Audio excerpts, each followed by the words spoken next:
Welcome to the Holding Priority Podcast, the Magic the Gathering CDH podcast. I'm Cardboard Cryptid. And I'm the Gaming Ghost. On today's episode, we'll discuss Takir Dragonstorm.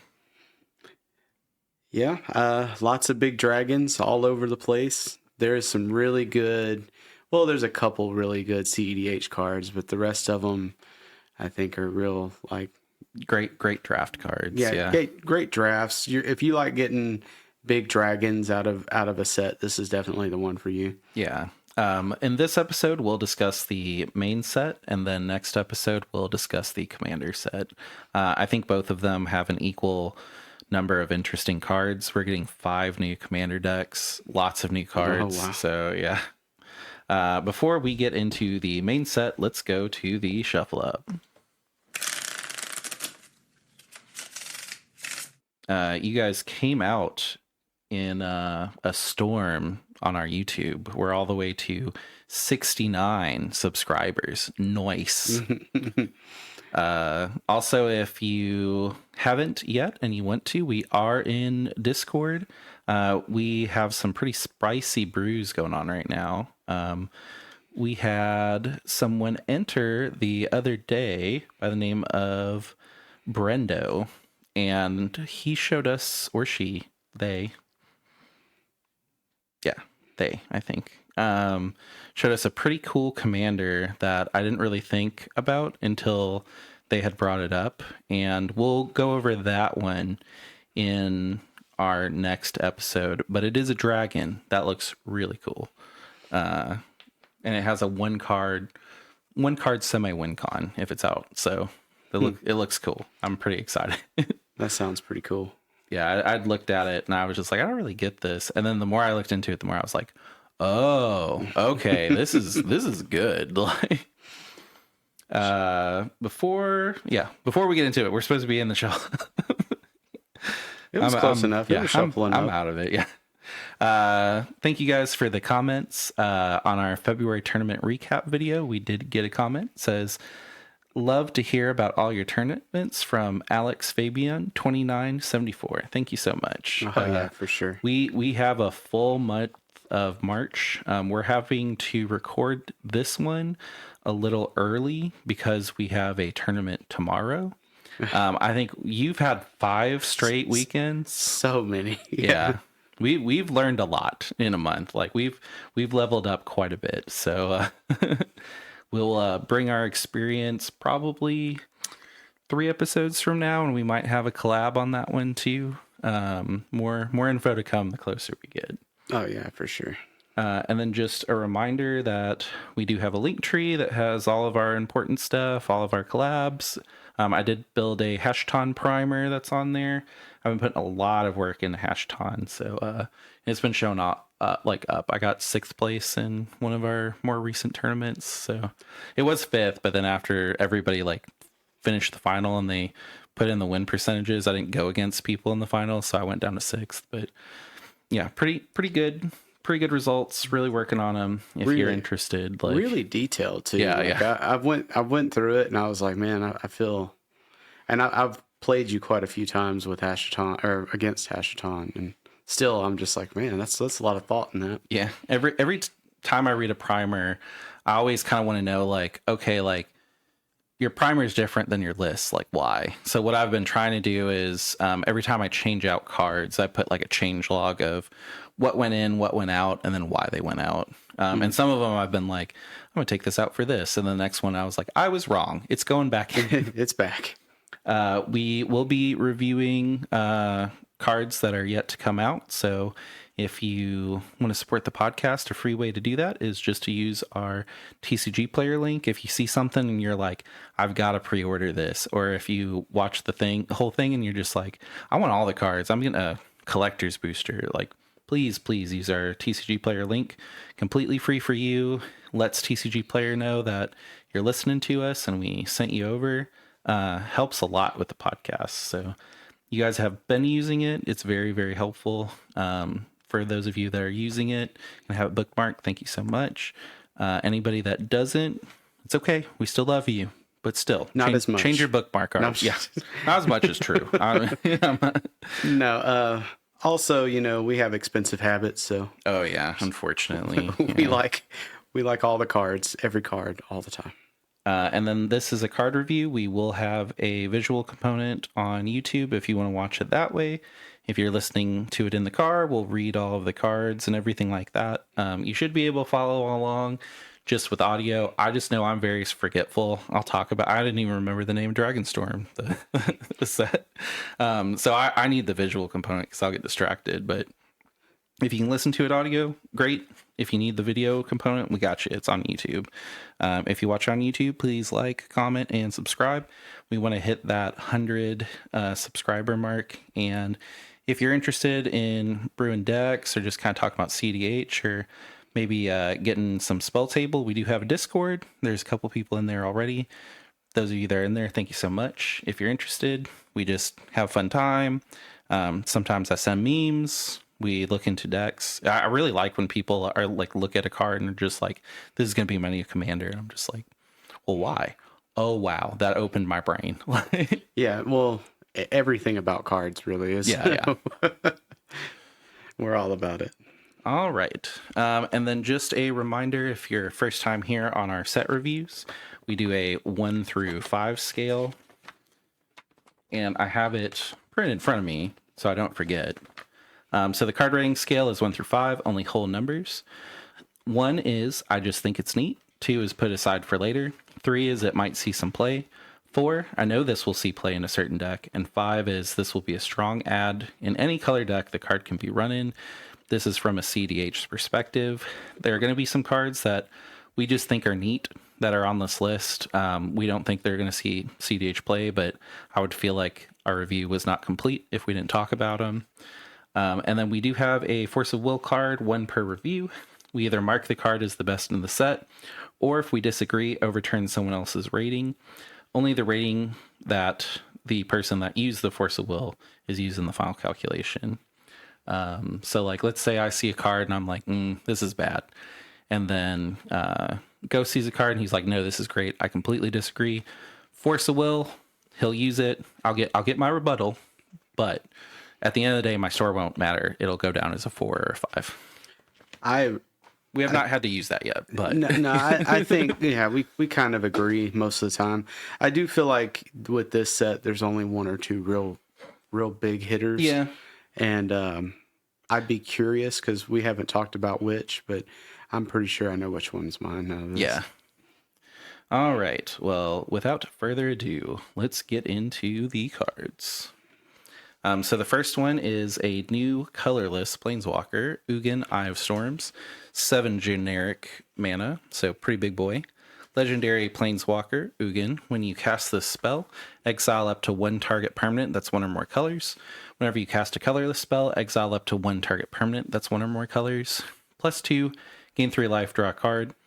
0 is refund 3 mana, so technically if you have 7, you cast it, you 0 it, he only costs net 4.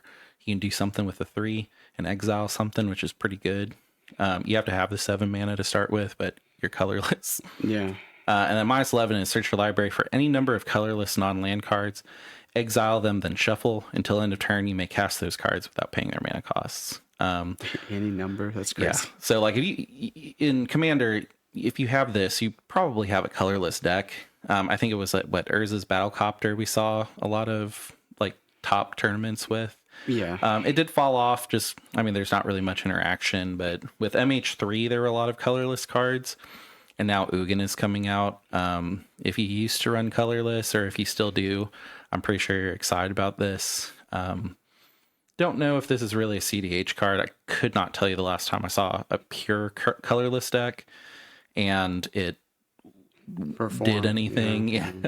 And like props to those people that like take on the challenge to build a colorless deck and take it to a tournament and are just like, I know I'm not going to top 16 with it. I just want to play it because it's fun. But considering that, I'll give it a 4 because I know it'll see play in colorless decks. Yeah, I'm with you on the 4 just because it's such a specific It's a commander. It's colorless. Yeah. It's specific. It's a win con, kind of. I mean, it turns every spell in your deck into when I cast it, exile something permanently. Yeah. And it's like target permanent, so you can't like exile things from the stack. But I mean, it's also a, play it for 7 every turn, get 3 colorless mana. Like it does everything that you would want in a card that fits your archetype. It's just 7, unfortunately. But I mean, casting every single card in your deck, if it stays around for 3 turns, pretty good. Crazy. If you have 7 mana, probably the game won't last 3 more turns. Or if it does, everyone will turn on you and remove it. So I don't think the -11 will ever happen, but its passive is really good. I'll stay at a 4. Yeah, I'm with 4 as well. All right, next card. I really like this card. Clarion Conqueror. 2 generic and a white. Creature dragon. Flying. Activate abilities of artifacts, creatures, and planeswalkers can't be activated. It's a 3/3, so it's a good beater. Like it's a good beater. It's a crazy stacks piece. It's a creature stacks piece, which is kind of harder to deal with on the stack. Yeah.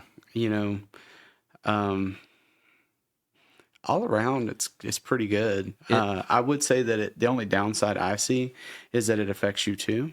Yeah, but you're building your deck around that. Clearly. Like, yeah. Whenever I saw it, I was just like, oh my God, I want to put Timna Kodama back together. And I was like, no, don't do that. Yeah. But it's also good in Winota. Winota is kind of my pet deck. One of our friends plays it and does things. It's scary. That being said, I mean, it's just a really good piece. When are you playing this and winning the game is more the question. Like, when you play it, you're going to shut everything down. That's clear. But when are you going to play this and win the game? That's kind of where I'm at. I know it'll see play in a stacks deck, but we don't really see any stacks decks that are really winning right now. So I would give it a 3. I was going to say a 3 as well, but the problem with this card is that it could also be a 5. It just depends.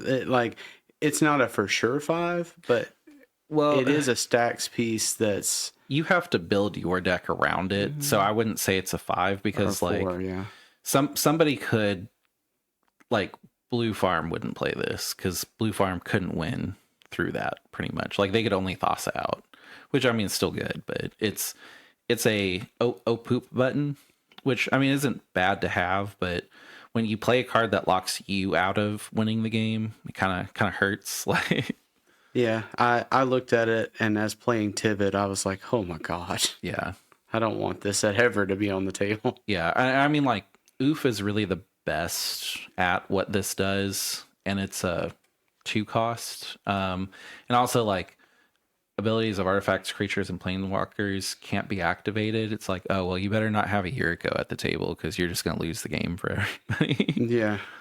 I mean Winota too, but Winota can run this, so I'll give it a 3. I think Winota is probably the deck that this goes into. Yeah. And it not have any problems, because if you're Winota, you could also use like Stony Silence and some weird things like that. Yeah, and there has been a little bit of an increase in Timna Kodama players. Like one recently was on was it Wounded Satellites podcast? I think so. Yeah. Or Waffle, I'm not sure. Yeah. Waffle.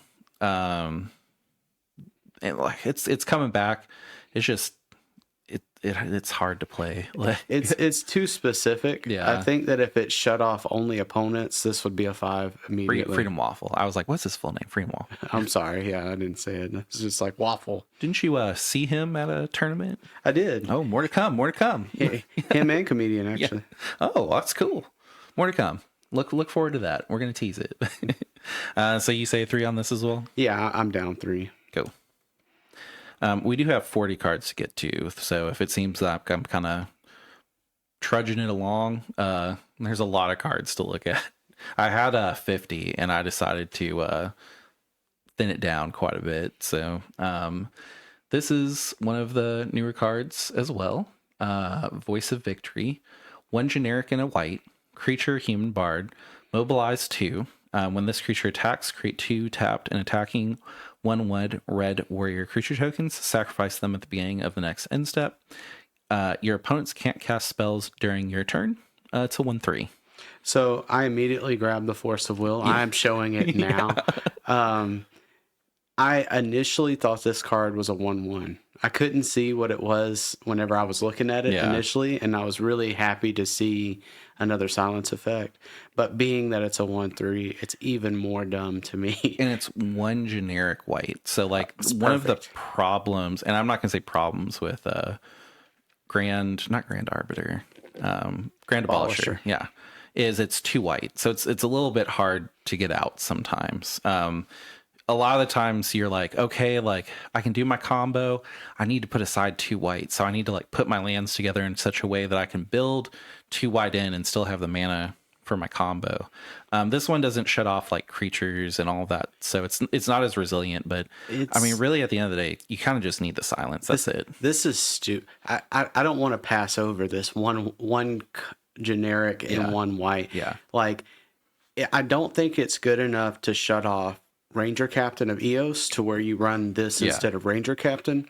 But I do think, some of these outliers like Myrel is probably, I wouldn't use Myrel if I had this. And if you're using Timna, like mobilize 2, are we serious? Like I'm going to swing and hit 3 people? Like that's crazy. So one of the things that like whenever I see a card that is cracked, I'm like, well, my brain tries to fix it. So I was just like, oh, well, you can only run this in white red because it's red warriors. But color identity doesn't care about token color at all. So it's just, it can go in any white. Like this could go in Hashiton. I mean, clearly this is fantastic in Winota. Like it's a bard, so it's not a warrior, but it creates warriors. So it just seals your turn off, and every time you swing, you get 2 more warriors that you can use for Najila's ability with Derevi, and it's stupid. This is a blue farm card. Yeah, I mean it's an everything card. Like it's a 5. Yeah. I would honestly, so just going through the silence effects, on a tier, we might do that another time, but your outliers again, like your Myrels, your Cutzels, your I wouldn't say Ranger Captain because it's real specific. Yeah, because I would use Ranger Captain to go get a 1. And everything you've mentioned is at least 3 and very specific. Yeah. Like this is, so silence itself is a white instant for 1 generic, or for one white. This is 1 generic and a white for a creature that probably is going to get through in CDH. So like, I'm not going to say everybody should take their silence out and put a Voice of Victory in. I would say run both. But like, the fact that you can just be like, my turn's sealed, like, you got a Force of Will? No? Okay. And then if you burn a Force of Will, great. Then you've burned a Force of Will. Well, let's talk about the psychological part to this too, right?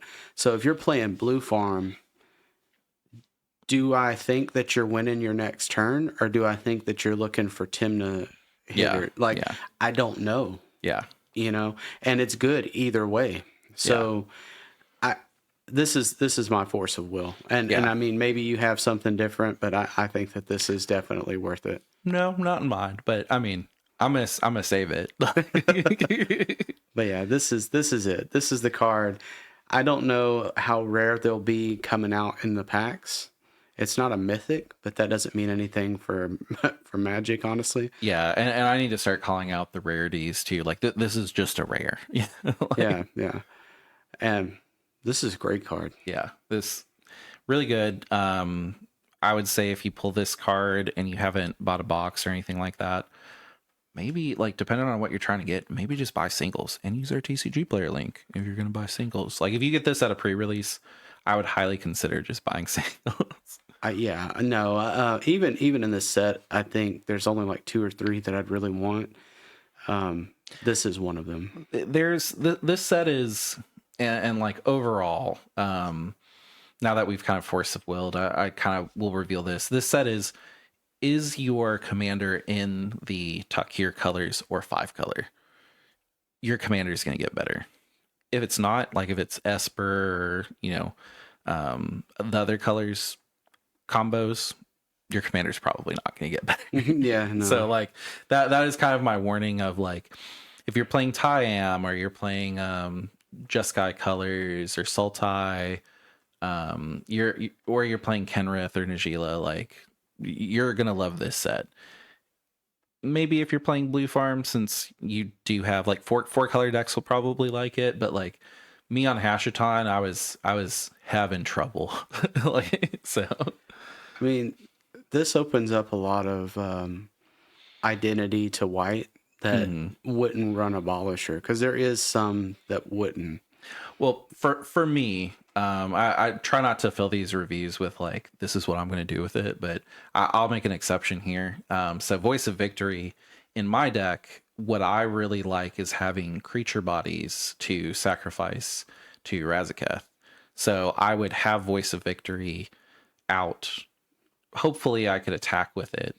And then I would have 2 bodies probably that I could sack to Razaketh. And then if you block with them on blockers declared, I'm just going to sack them with Razaketh. Either way, yeah. So like this alone, if it can go to combat, if I only have Razaketh and Voice of Victory out, I just go to combat, go get Thassa's Oracle and Demont Consultation, play Thassa's Oracle, and then play Demonic Consultation on top, probably. Or no, play Thassa's Oracle, resolve it, get the ETB, play Demonic Consultation.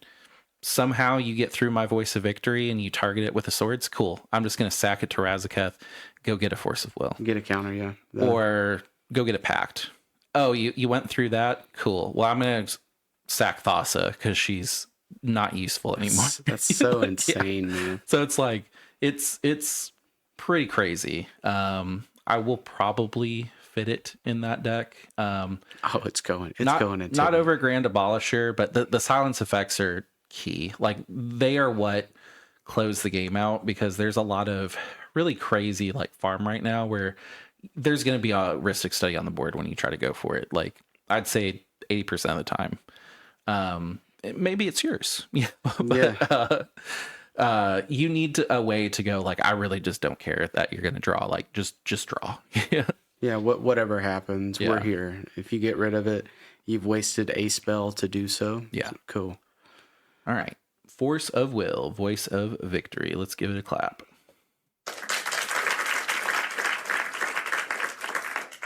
All right, moving on. Dragonologist, 2 generic and a blue, creature, human, wizard. When this creature enters, look at the top 6 cards of your library. You may reveal an instant, sorcery, or dragon card from among them. Put in your hand. Put the rest at the bottom of your library in a random order. Untapped dragons you control have hexproof. It's a 1/3 and it's a rare. The one thing that I kind of do want to point out here is it's a wizard. So in CDH, wizard matters. You're usually doubling the triggers on wizards or doing something with wizards. Really, the reason that this is here is because of it delves 6, and then if you're playing a dragon deck, it gets a dragon, an instant, or a sorcery, and it also gives your untapped dragons you control hexproof, which, I mean, CDH, you don't really need to swing with them, so they pretty much always have hexproof. For 3, that's all pretty good. That's all kind of things you look for. It's also a 1/3 for the effect. That being said, is it going to go in any deck? Maybe Niv Mizzet? I don't really know. Krakashima.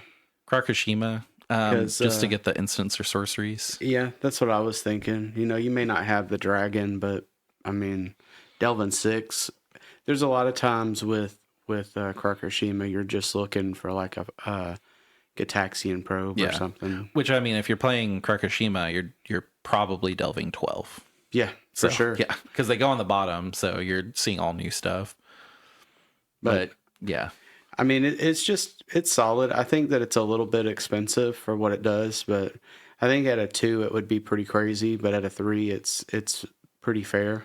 Yeah, and the only thing that like for 3, and I'm just blanking on the name, there's that wizard that when it ETBs, it gets something 2 or less, an instant or sorcery 2 or less from your deck. Isn't it a mage? Is it Trinket?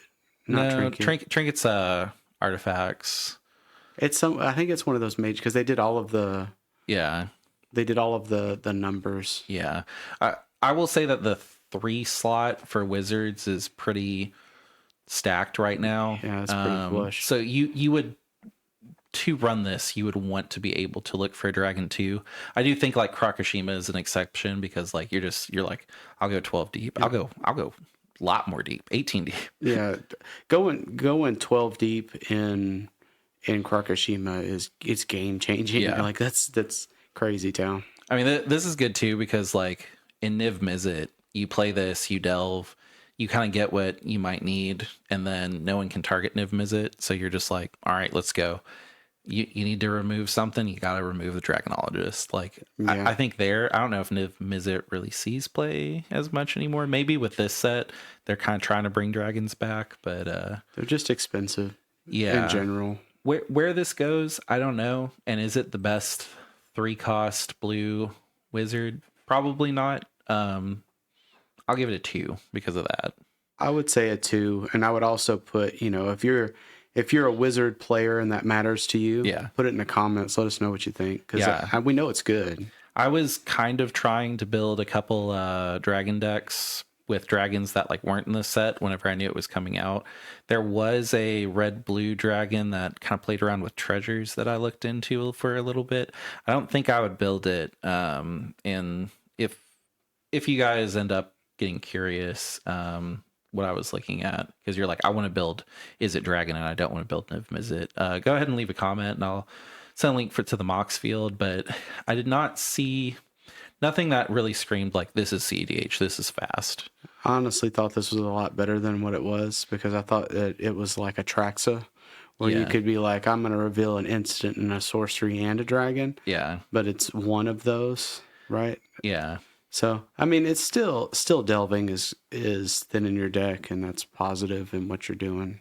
Yeah, I really think the worst part of this card is just there's so many more 3-cost wizards that upstage it in generic decks. More of a flush option. Yeah. So you giving it a 2 as well? I'm actually going to give it a 1. I can see that.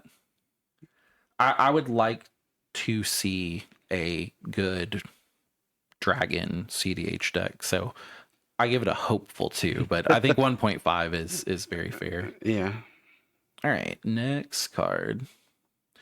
Meringue River Regent. 4 generic blue creature dragon. It's a rare. It has flying. When this creature enters, return up to 2 other target non-permanents to their owner's hands. It is a 6/7. It also has a secondary effect called Omen, which is new to this set. It's like the adventure mechanic, right? Yeah, I was gonna say Eldraine mechanic. Yeah. So it's like adventure, coil and catch, instant Omen, 3 generic blue, draw 3 cards, then discard a card, then shuffle this card into its owner's library. I think the Omen typing will be really good in 60 card, just because like it's a card you draw and then you use it and it goes back in and then you can use it again, or you can cast the creature side, which, I mean, if you're doing shenanigans where you get your deck all the way down, you could cast the Omen, put it in your deck, cast the Omen every turn, until you've killed everybody through comment or like combat or stuff like that. So we might see some combos like this. Not on this one because you draw 3 cards and you'd kill yourself if you did. But I'm looking at this one for Hashaton.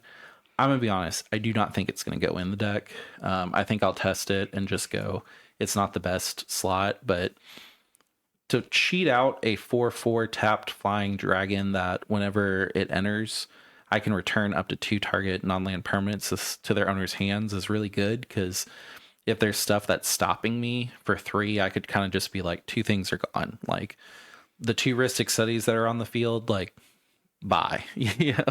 It would have to be pretty late game. And then the only other reason that I like it is the 4-cost instant. So like I can keep the mana up for anything else. And then if I don't cast it on my opponent's end step right before they pass to me, I can just be like, I'm actually just going to draw 3 cards and then discard a card. Like, that's really good value at instant speed. And then if I discard a card with Hatched On and I have the mana, which, I mean, it's 7, so that's a lot. But it's 2 blue and 5 generic to do.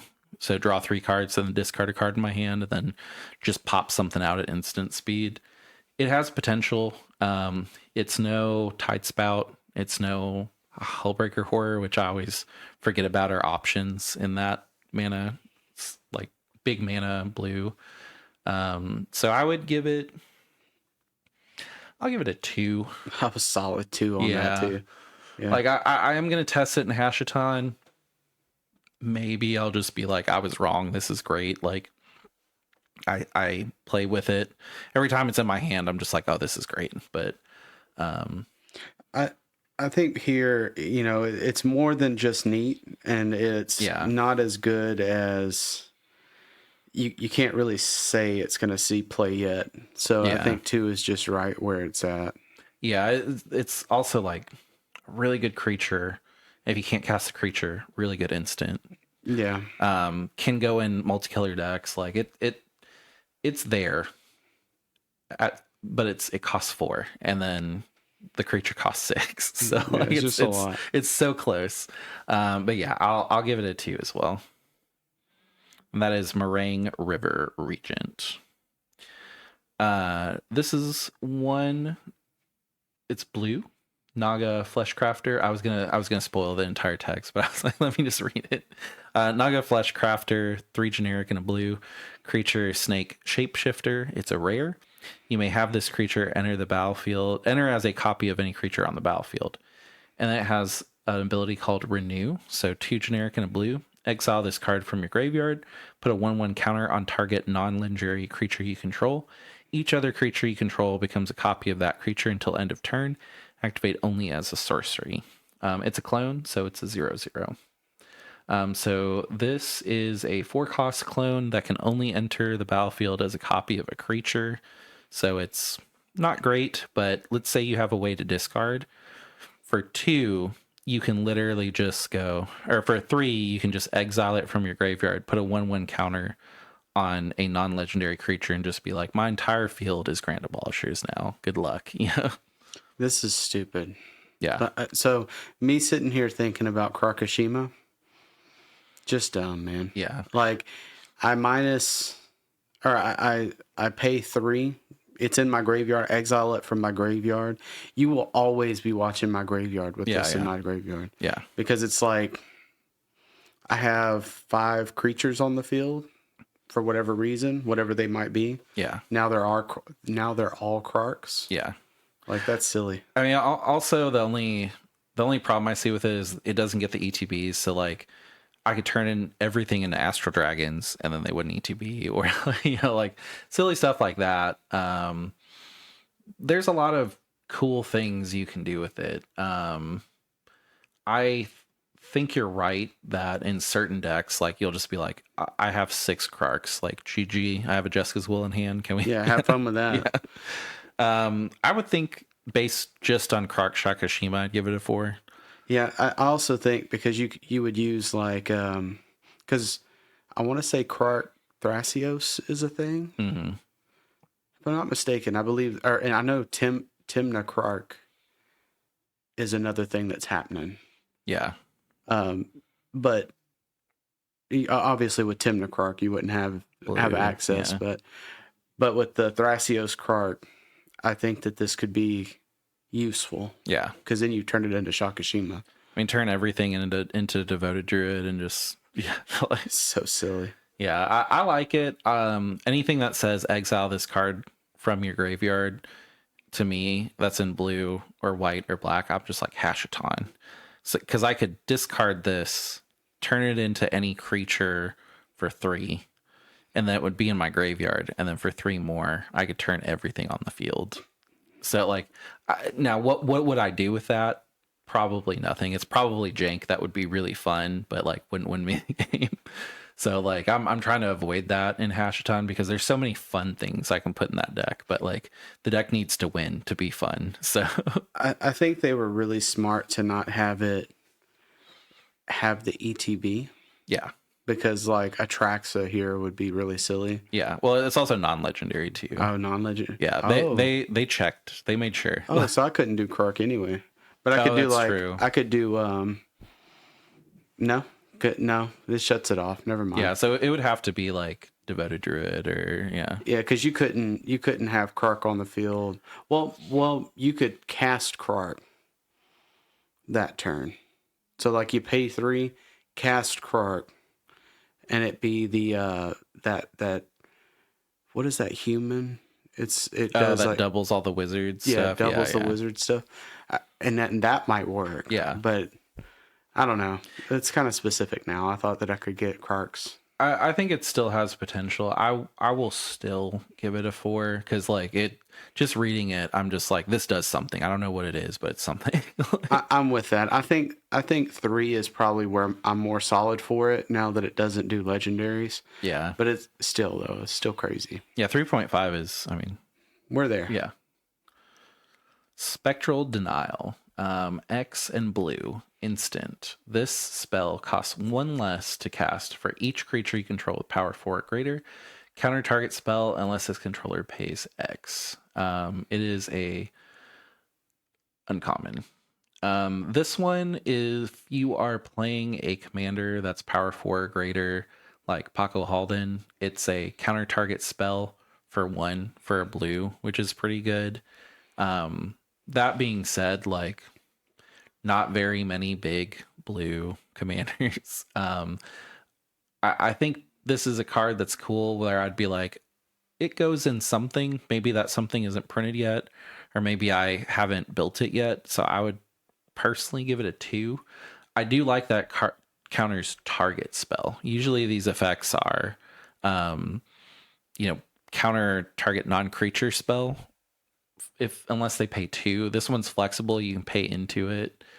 Really, at the end of the day, if you have 2, you should probably just be running counterspell. But yeah, I think it's really good for like Paco Halden, where you're like, for a blue, I know I can watch people's mana, and if they tap out for their commander, I can just zap their commander for blue. I think for this one, I'm gonna say a solid 2. You just put it aside for later. And yeah. Will it go into any like a certain deck? Maybe, but I think that if it's blue, is it better than other deck or like other options? Yeah. If we were seeing Paco Halden with more entries, I would say it's a 3, but I think I'll agree it's a 2. We'll give Spectral Denial a 2. Yep. Set it aside for later. Yeah. I think you need to know that this exists, but where at, I don't know yet. Yeah. And then the only other thing is like, there's a lot of really giant, really good, dragons, like the Sultai dragon. I don't know if they're power 4 or greater, but like it has potential. The potential just isn't there right now is where I'm at. So put it aside. And then whenever that commander is printed that everybody's running, that they're like, oh, big boys. Well, you wouldn't run this in Blue Farm with Crom because you're not really ever casting Crom anymore. No, yeah, there's way better options. Okay, cool. Oh, I'm going to butcher this name. Tygum, Master Opportunist. 1 generic and a blue, legendary creature, human monk. It's a mythic. Flurry, when you cast your second spell each turn, copy it, then exile the spell you cast with 4 time counters on it. If it doesn't have suspend, it gains suspend. Suspend is at the beginning of its owner's upkeep. They remove a time counter. When the last is removed, they may play it without paying its mana cost. If it's a creature, it has haste for a 2/2. This just seems fun. I don't really know if it's going to be a mono blue commander. I don't think it will be, but really the biggest problem here is it's only the second spell each turn, so you can't flicker them and then get more activations. And then also it suspends 4, so you're really hoping the game goes that far. Well, yeah, and also you have to hope you play him turn 2. For CEDH, I think it's just way too slow. Yeah, I mean, even as the commander and you always have access to him, like maybe you double a LED, and 5 4 turns later, you get it on if you do it on turn 1, you get it on turn 5. Like, I don't know, it has potential. This was one of my, like, if I pull it, I'm going to put it aside in my like bulk rare box that's like CDH rares. I'm sure someone will figure it out. I'm just not that person today, so it's a 2 for me. I would be curious if there's anything that removes time counters. Yeah. There was some things in Doctor Who that did it, but they're like big, like commanders. Yeah. I'm gonna say think it's neat. I do think it's a really cool concept. I just don't ever see it being viable with waiting 4 turns. Yeah, you'd have to build your deck completely around it, and probably not mono blue.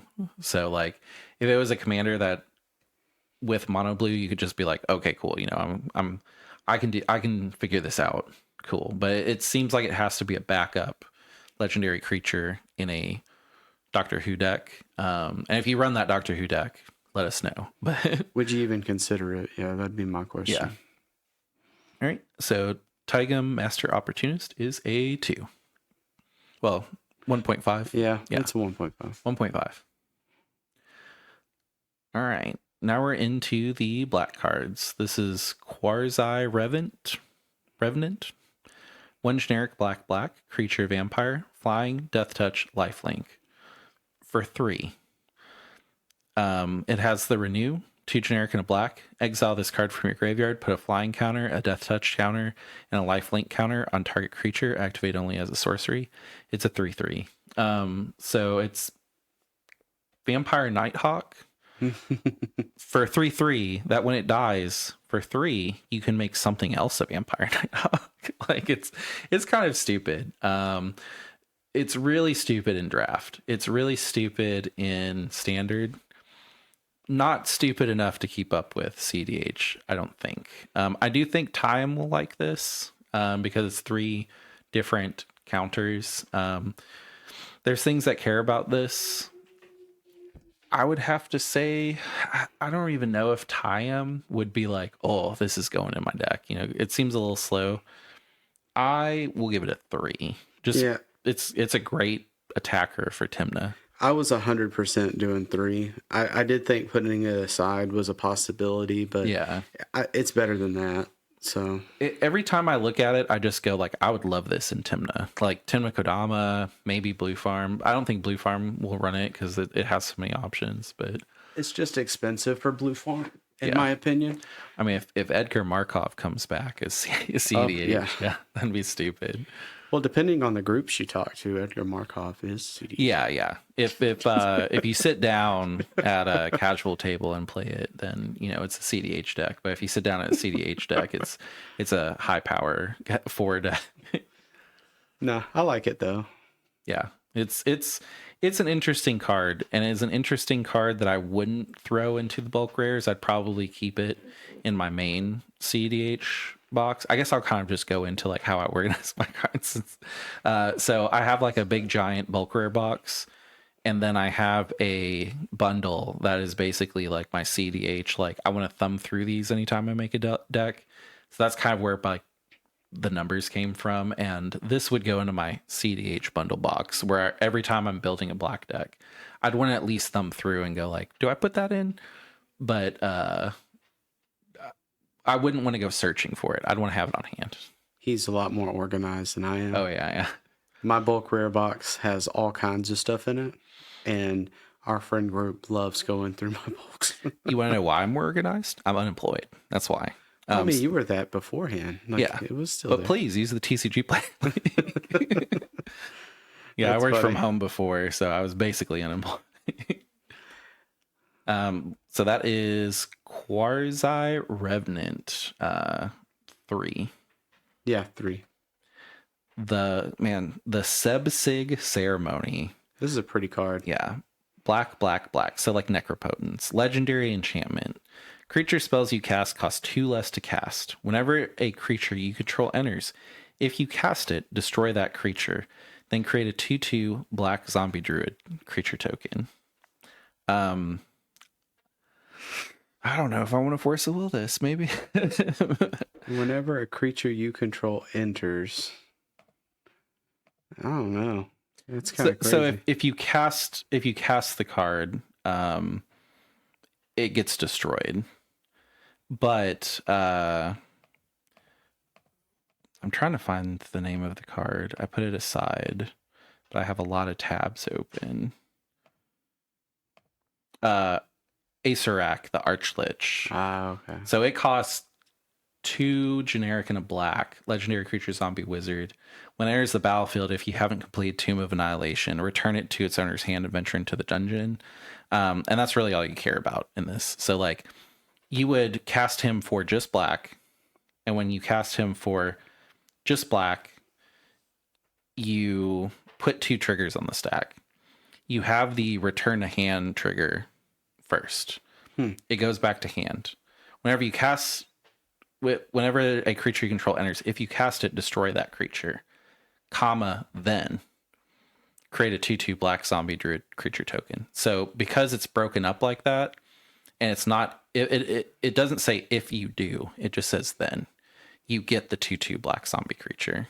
So with Sibsig Ceremony and a way to sack a creature for a black, you infinitely flicker Acerak and win the game, because there's the draw a card, or everybody loses a life in one of the dungeons. Yeah, the dungeon. And that same dungeon also has draw a card. So as long as you have 40 cards in your library, you win the game with just Sibsig Ceremony and Acerak. And then you need a way to sacrifice the creature for black, which is lots of ways now. It's pretty easy to assemble. It is a three card combo, but Acerak is a legendary creature, so like if you really wanted to go hard into this, you could just have a mono black deck. And like mono black combos that win the game are pretty rare, because we were looking at before that ones that just straight up win the game, not, crick and extra stuff. It was the Liliana Magecraft Planeswalker, where she costs 6 and then Chain of Vapor, so it was like Mob. 8. Oh, yeah, Chain of Mob for like 8 or something like that. So this is literally, do I have 4 mana that I can cast to start it, and then something that sacks a creature for a black? Cool, I win. Yeah. Would you? I know we don't see this often, but I wonder if Master of Keys would probably win or run this win con, because Master of Keys cares about enchantments. Yeah, I like the Acerak Sibsig Ceremony. I think they would, because you could animate dead Acerak, he'd jump back to hand, and then you would continue after that. I mean, Master of Keys does have Thassa though, so like most of the time you're just like, all right, Thassa. Yeah. Well, no, everything's Thassa. Still, I think that this could be used as second win. Mm-hmm. And I don't think that I don't know if there was really an option beforehand. I think every black deck will consider this. Like, clearly this wouldn't go in like Blue Farm or anything like that. Like anything that's not blue black will consider this. So like you would definitely consider this in Corvold, because it sacks the creature you sack the token every time. Like it gives black decks a little bit more of an interesting way to win the game. What about and I'm kind of on a stretch here, but what about Soul Trader? Yeah, but Soul Trader, it's a damage every time you sack. So you sack it, get it, pay a life, get a treasure token. So there's a limit to how many times you can do it. And then Acerak, in order to drain the table, has to move through the entire dungeon over and over and over again. That's true. So you're casting him probably 120 times. Jesus. Yeah. Okay. It was. I ran it in Timna Kodama for a while, but I mean it's a slippery win con. But the fact that it's just for black, possibly win the game, and like a sack outlet that generates mana, which is a lot. Is there one of the altars that give color or no? Yeah, I think it's the Phyrexian altar. Is that Phyrexian that does it? There's one that's just sack a creature, get a mana of any color. I think that's because I know it's not Ash. Yeah, I think Ashnod's altar is too generic. Yeah. Yeah. Okay. That's interesting though. Yeah. Like it's you could run Asarak as a commander now if you wanted to, because he is a legendary creature. Or I mean, it's a zombie, so I don't know what Asarak was before, but I think this is a solid 4. Yeah, I mean, to me, the fact that Asarak the Archlich, you could now make a CDH deck around him where it's like, okay, well, I cast this, and if I get to cast my commander and sack it, I'm gonna win. Like, I will probably, I'm gonna give this my Force of Will for the set. Honestly, it was gonna go to the white Grand Abolisher. Too fast. Yeah, but you're too fast. So I do think this is really good. I think we will see this turn a lot of decks into viable decks. It's a legendary enchantment, so like you can even go get it with Sisay.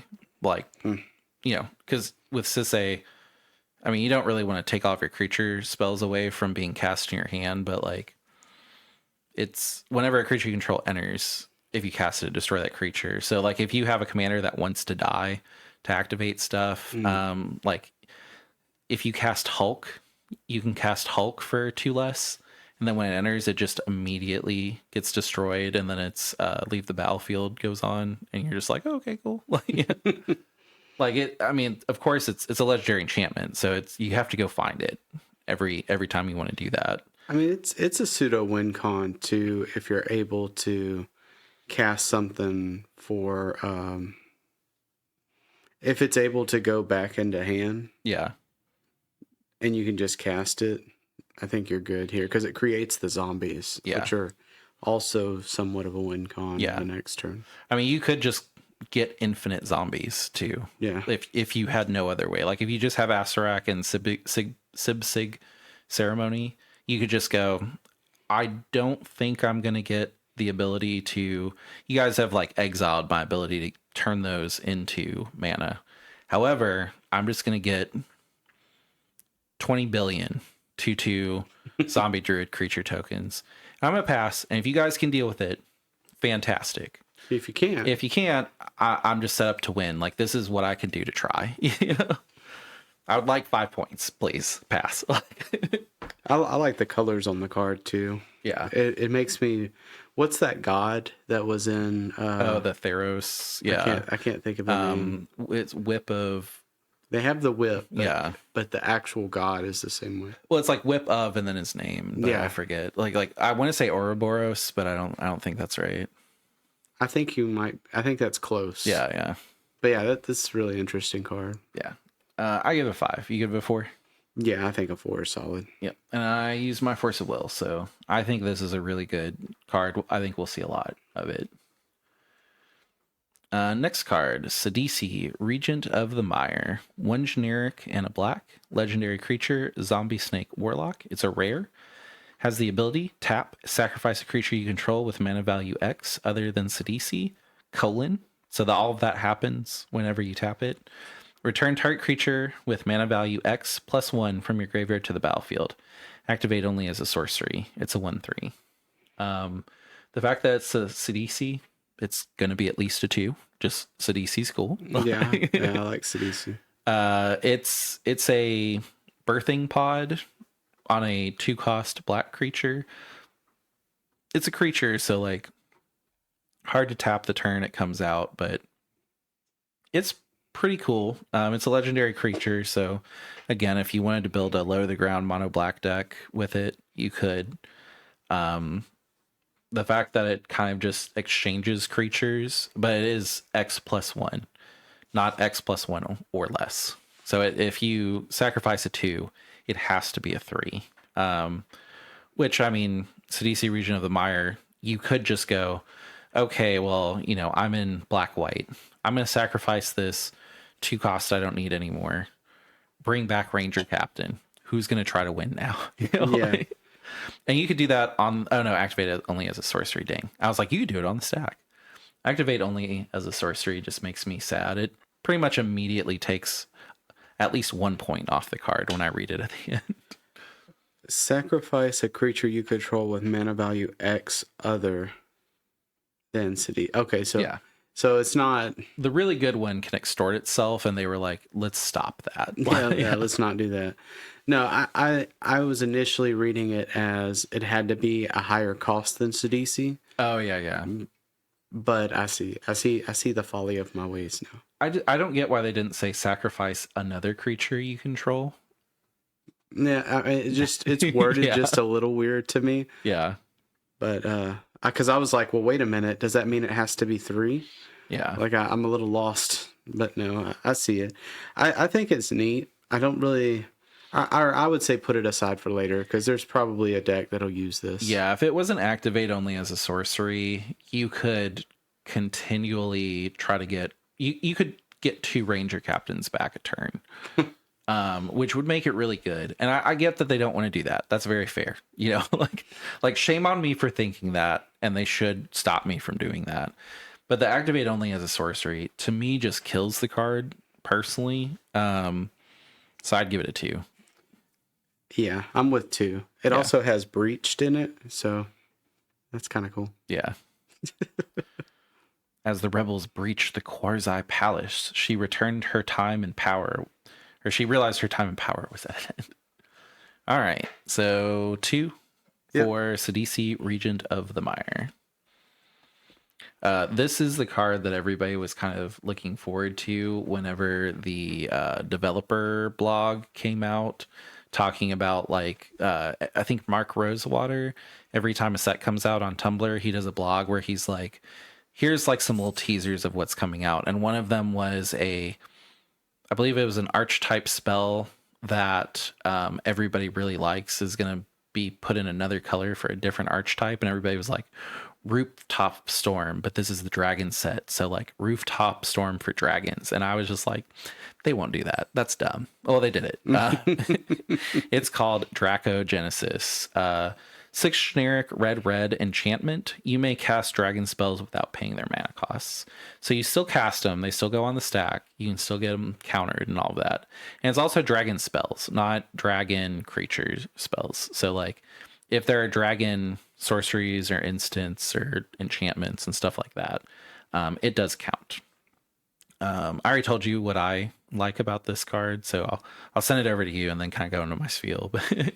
I mean, for 8, it's a win con of sorts. Yeah. I mean, I'm sure, and I don't really play dragons. Like, I'm not really a type of guy, but I do see the value of having it on the field. This spell can't resolve. Yeah. It just can't. So whenever I first saw it, I was like, this is really cool, but it's a 1, like it'll never be seen in CDH. And then a lot of Tiamat players were like, it's 1 card, and if I cast it, I just win the game. And I was just like, what? And they're like, yeah, it's in Tiamat. Even if my commander's not on the battlefield, if I get 8 mana and Dracogenesis resolves, I win the game. And I was just like, what? How? And I was reading Tiamat, and Tiamat goes and gets 5 dragons from your deck to your hand. So like someone can op agent you, of course. But I was looking at the combo, and Terror of the Peaks, you basically play first. Terror of the Peaks is a dragon, spells your opponents, cast at target. Terror of the Peaks costs an additional 3 life. Whenever another creature enters the battlefield under your control, Terror of the Peaks deals damage equal to that creature's power at any target. Which, I mean, again, you do have to be able to keep Terror of the Peaks safe, because if you go get 5 dragons and they swords Terror of the Peaks before any of the other ones that you cast enter, again, you're not going to win. But printing a card that's just, if I get to 8 mana, it's the Godot of enchantments. It's, if this is in my hand and in a 5-color deck, if I get to 8 mana, I win the game. And 6 of it is generic. So, yeah. Well, you may cast the dragon spells. Tiamat is also a dragon.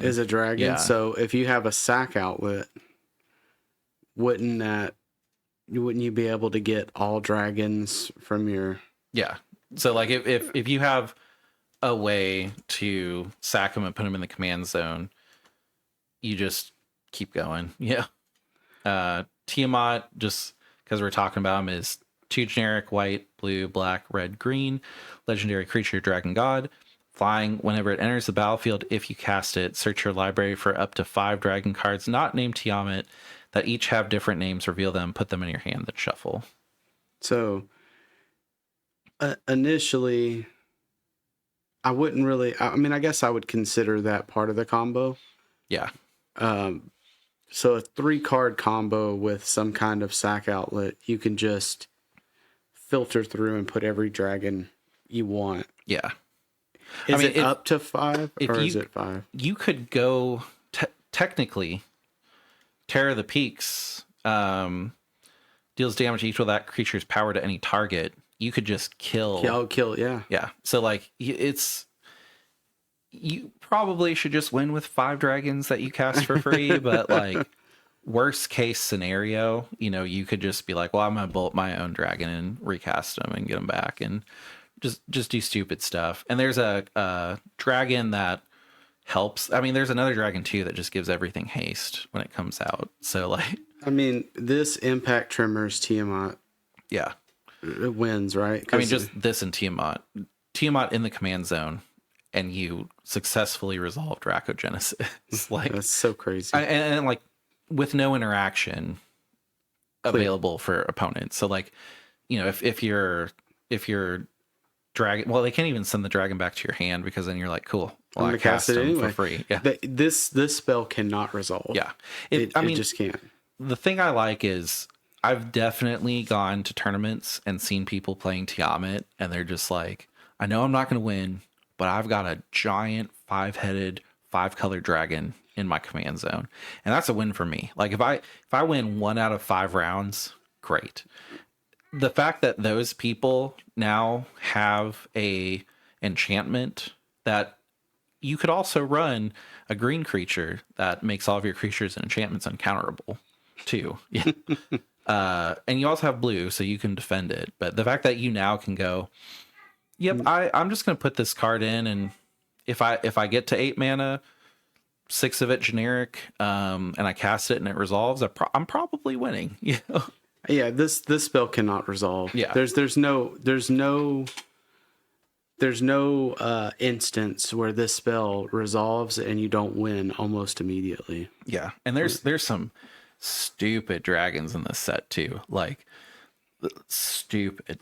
Like they're giant, and that's really the only reason that stops them from being CDH worthy. But I mean this is a 4. Like it's going in every single Tiamat deck. Period. Oh, for sure, 100%. Yeah, and if there is a better dragon deck that runs red, yeah, it probably runs. I mean, Dragon. Like just crazy stuff. I really like that this set, they were like, let's make Dragon CDH more viable. People clearly want to play it.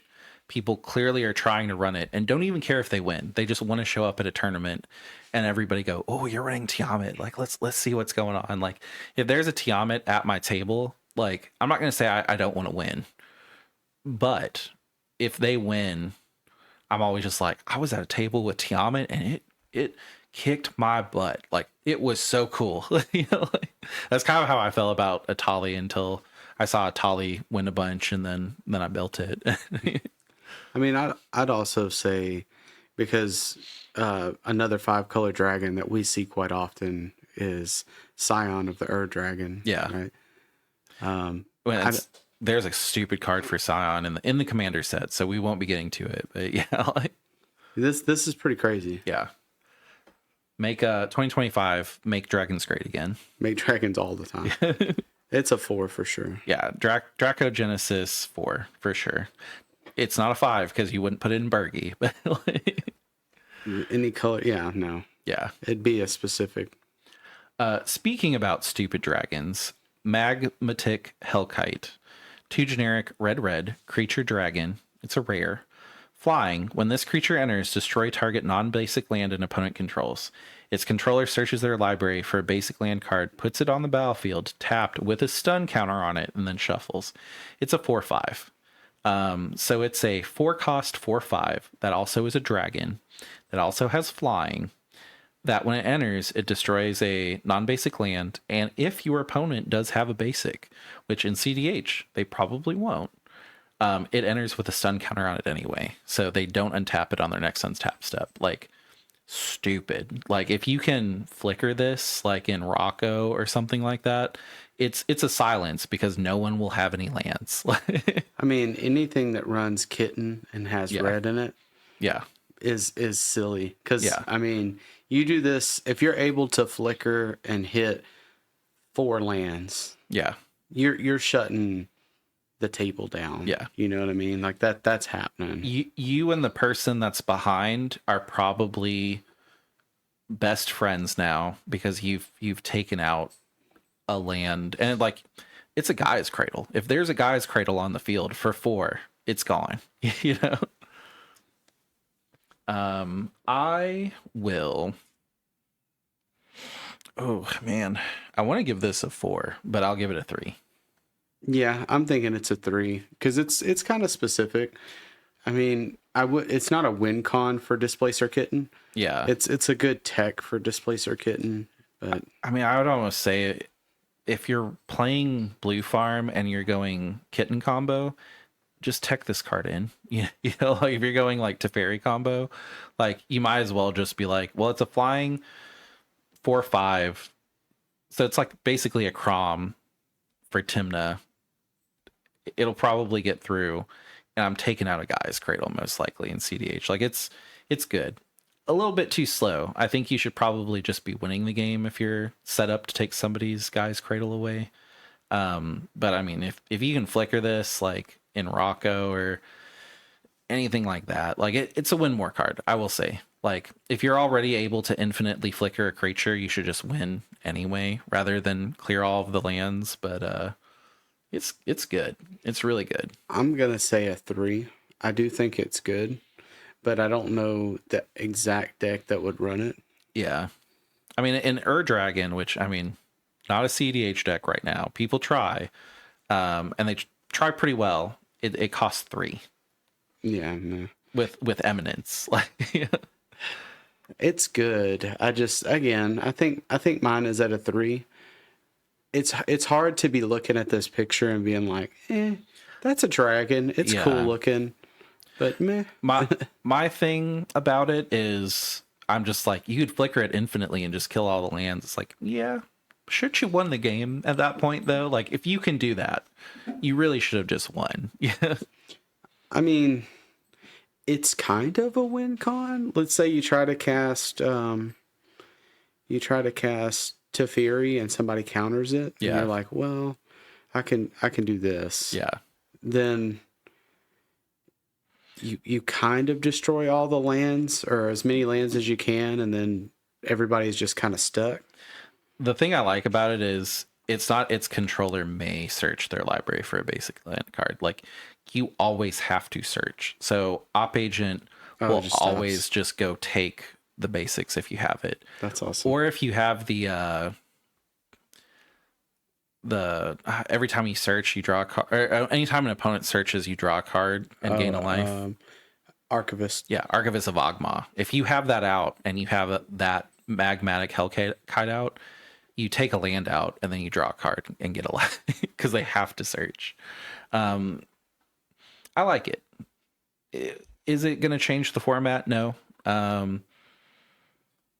I think it might see some play, so I'll give it a 3. Where you were at a 3 as well? Yeah. Magmatic Hellkite 3. And the only reason is I don't. If I knew the deck that was wanting this, I'd be like yes, but I just don't feel. I feel like it's good tech. Yeah, I feel like every time it would actually completely change the game, you should have just won anyway. Like, Sarkhan, Dragon Ascendant. One generic and a red, legendary creature, human druid. When Sarkhan enters, you may behold a dragon. If you do, create a treasure token. To behold a dragon, choose a dragon you control or reveal a dragon from your hand. Whenever a dragon you control enters, put a 1/1 counter on Sarkhan. Till end of turn, it becomes a dragon in addition to its other types, and it gains flying. This is a 2-cost that when you cast it, if you have a dragon in your hand, you're going to make a treasure token. Like, pretty good. And then whenever you cast a dragon, it gets a 1/1 counter, so it gets bigger, and it gets flying. If you're running a deck that has a lot of dragons, really good. Auto include in that deck? Probably not.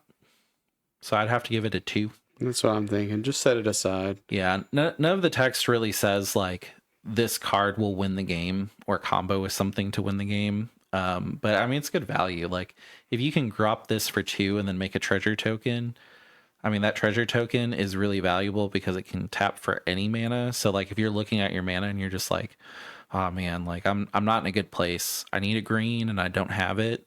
But you're like, oh, I have Sarkhan and a dragon in hand. Like, it's kind of like a second Ragavan for mana fixing if you play a dragon deck. I would definitely rather have Ragavan over this. But, yeah, I'd say it's a 2. That's solid 2. Cool. That's a 2 for Sarkhan Dragon Ascendant. Storm Scale Scion. 4 generic, red, creature dragon, not legendary.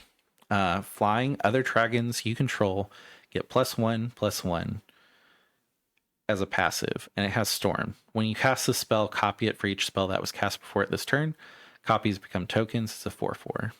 This also is what's making Tiamat viable, because when you cast the enchantment, you're casting Scion or Tiamat, and then you're getting 5 cards. One of them is probably going to be Hellkite.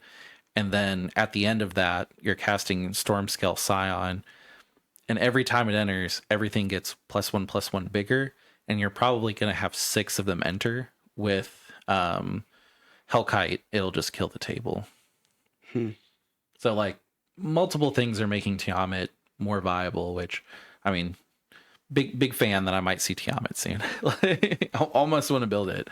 I'm not going to, because it's a gimmick, but I still gimmicks think win. Probably high-powered casual. Yeah. So Stormscale Scion, I'll give it a 2, just because I only think it'll go in Tiamat. I don't see Tiamat being like a major contender.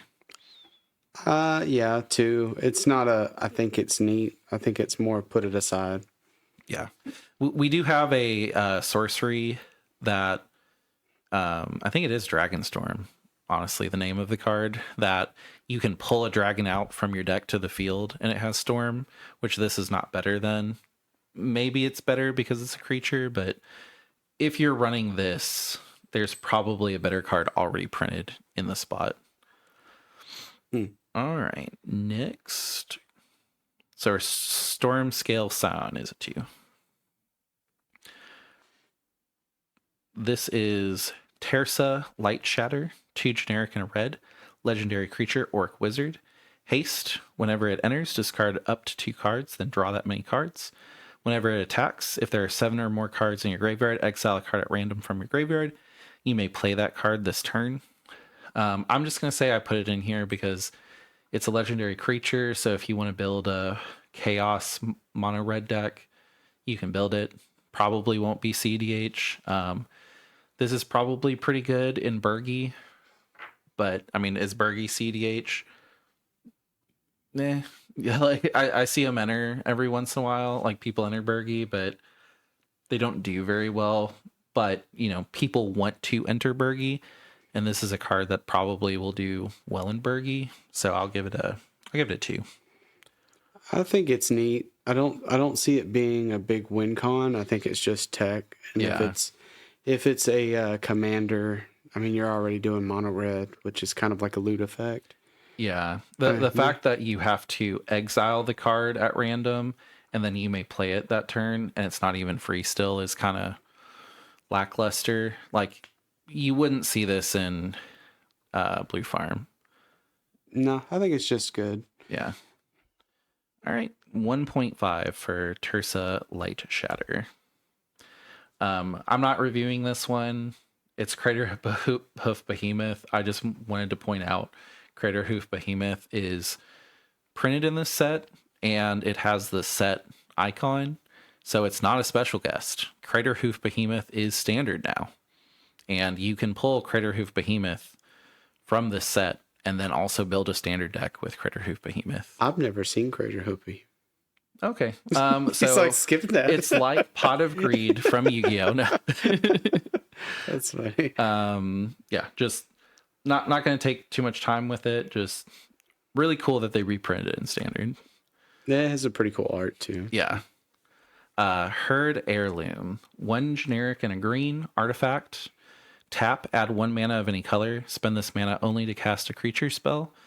Second ability is tap until end of turn. Target creature you control with power 4 or greater gains trample, and whenever this creature deals combat damage to a player, draw a card. Having that effect of draw a card on combat damage and giving it trample in green, potentially mono green, is really good.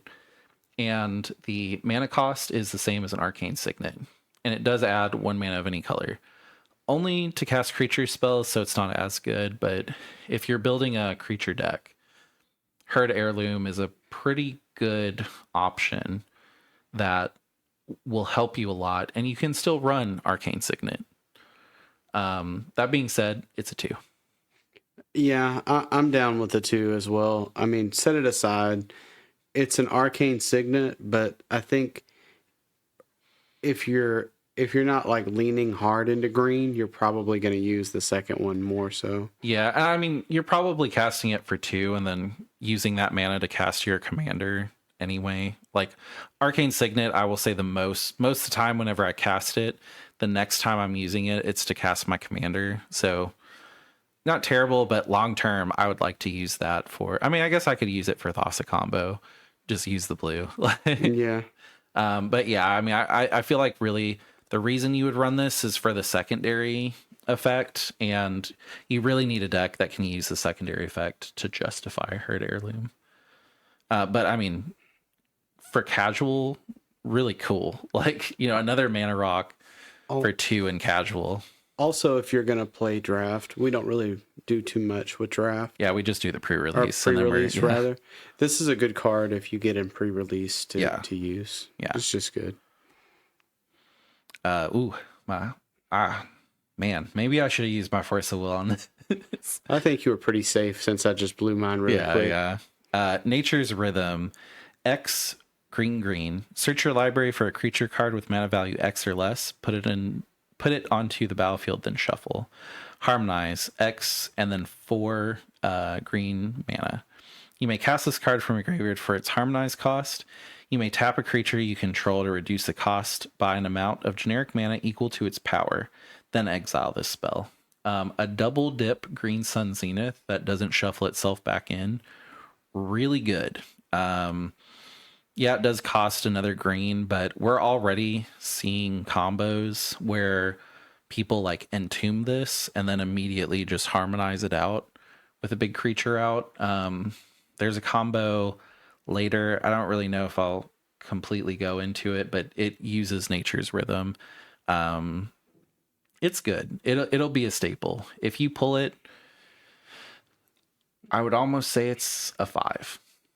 The only reason I wouldn't say it's a 5 is because the Harmonize cost is 4 green. So you do need to be able to pay for the green, but in CDH, you're going infinite green very easily. This will go in TNT. This will go in almost anything green. Maybe even Kinnan, because Kinnan can make green mana pretty easily. It's just tap to make 2 green, and then you can harmonize it. I like it. For me, it's going to be a 4. I'm down with the 4 as well. I don't think that every deck needs it, or every deck that could use it needs it, but I do think a certain deck, this is a good option. Yeah, I mean, you would never run this. I mean, I'm not going to say never. You would not run this over Green Sun Zenith if you only had the spot for one tutor to field, but I mean it's CDH. You're getting as many tutor to field as you can. I think every time you build a deck that has green in it, you'll want to consider this card for sure. So I'll give it a 4. And that card is Nature's Rhythm, and it's just rare. So if you pull a bunch of them, probably put them aside into your investment folder because they'll be good trade fodder. Yeah, I think so as well. Surok, Elusive Hunter, 2 generic and a green legendary creature human warrior. This spell can't be countered. Trample. When a creature you control or a creature spell you control becomes the target of a spell or ability an opponent controls, draw a card. This is more of a warning. This is a 1. Do not put this in your deck. If there is a Bowmaster at the table at all, it will force you to draw your entire deck. And if you have a removal spell for the Bowmaster, you won't lose. But still, you played 3 for a card that made an opponent force you to draw your entire deck, and then you had to have interaction.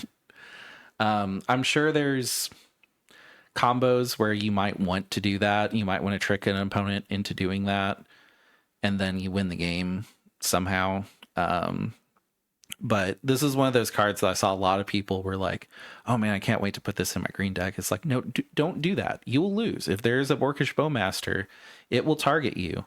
You'll draw a card. Because you draw a card, it'll target you. Then you have to draw a card because it's not a May. So I would give this a 1. Be very, very hesitant to run it unless you know for sure that that's what you want to do. I think that it's a 2 just because you could draw your entire deck with it. Yeah, but the opponent has to let you. That's true. Like if it was something where like you could with your own Bowmasters do it, I would give it a little bit higher, but like this seems like it's all drawback. Like, well, I mean, there's ways for you to target your own creatures too, right? Well, it says the target of a spell or ability an opponent controls.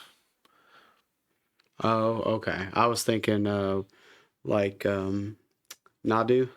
Yeah. I mean, you could run and like this would be a blue-green, but the 2-cost artifact creature that can redirect stuff to it. Spellskite. Yeah, Spellskite. You could have this in Spellskite and just be like, no, I want to draw.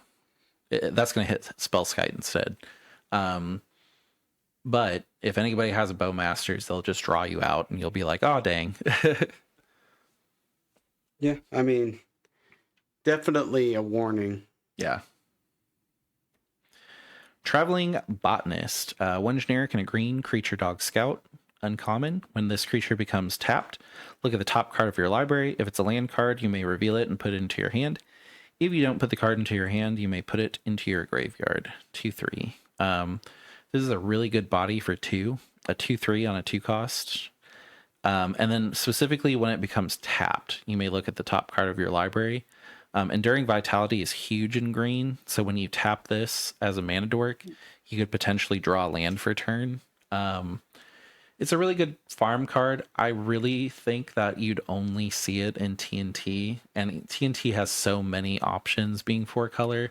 I don't know if this is going to be an auto include, so I'll give it a 2 just to kind of wrap this card up real quick. It's also an uncommon. Yeah. I don't know if we noted that or not, but it's definitely one of those you want to put aside and keep this in your arsenal of options because something is going to use this at some point. Yeah, I mean, if you're trying to farm or if you have a deck that cares about lands, like, which, I mean, there are quite a few. The new green Bloomburrow Bear actually ran across in a tournament that did really well until they saw me, and then they just sat there the entire game. Which more to come. That'll be a really fun podcast soon. But in the future, it's good.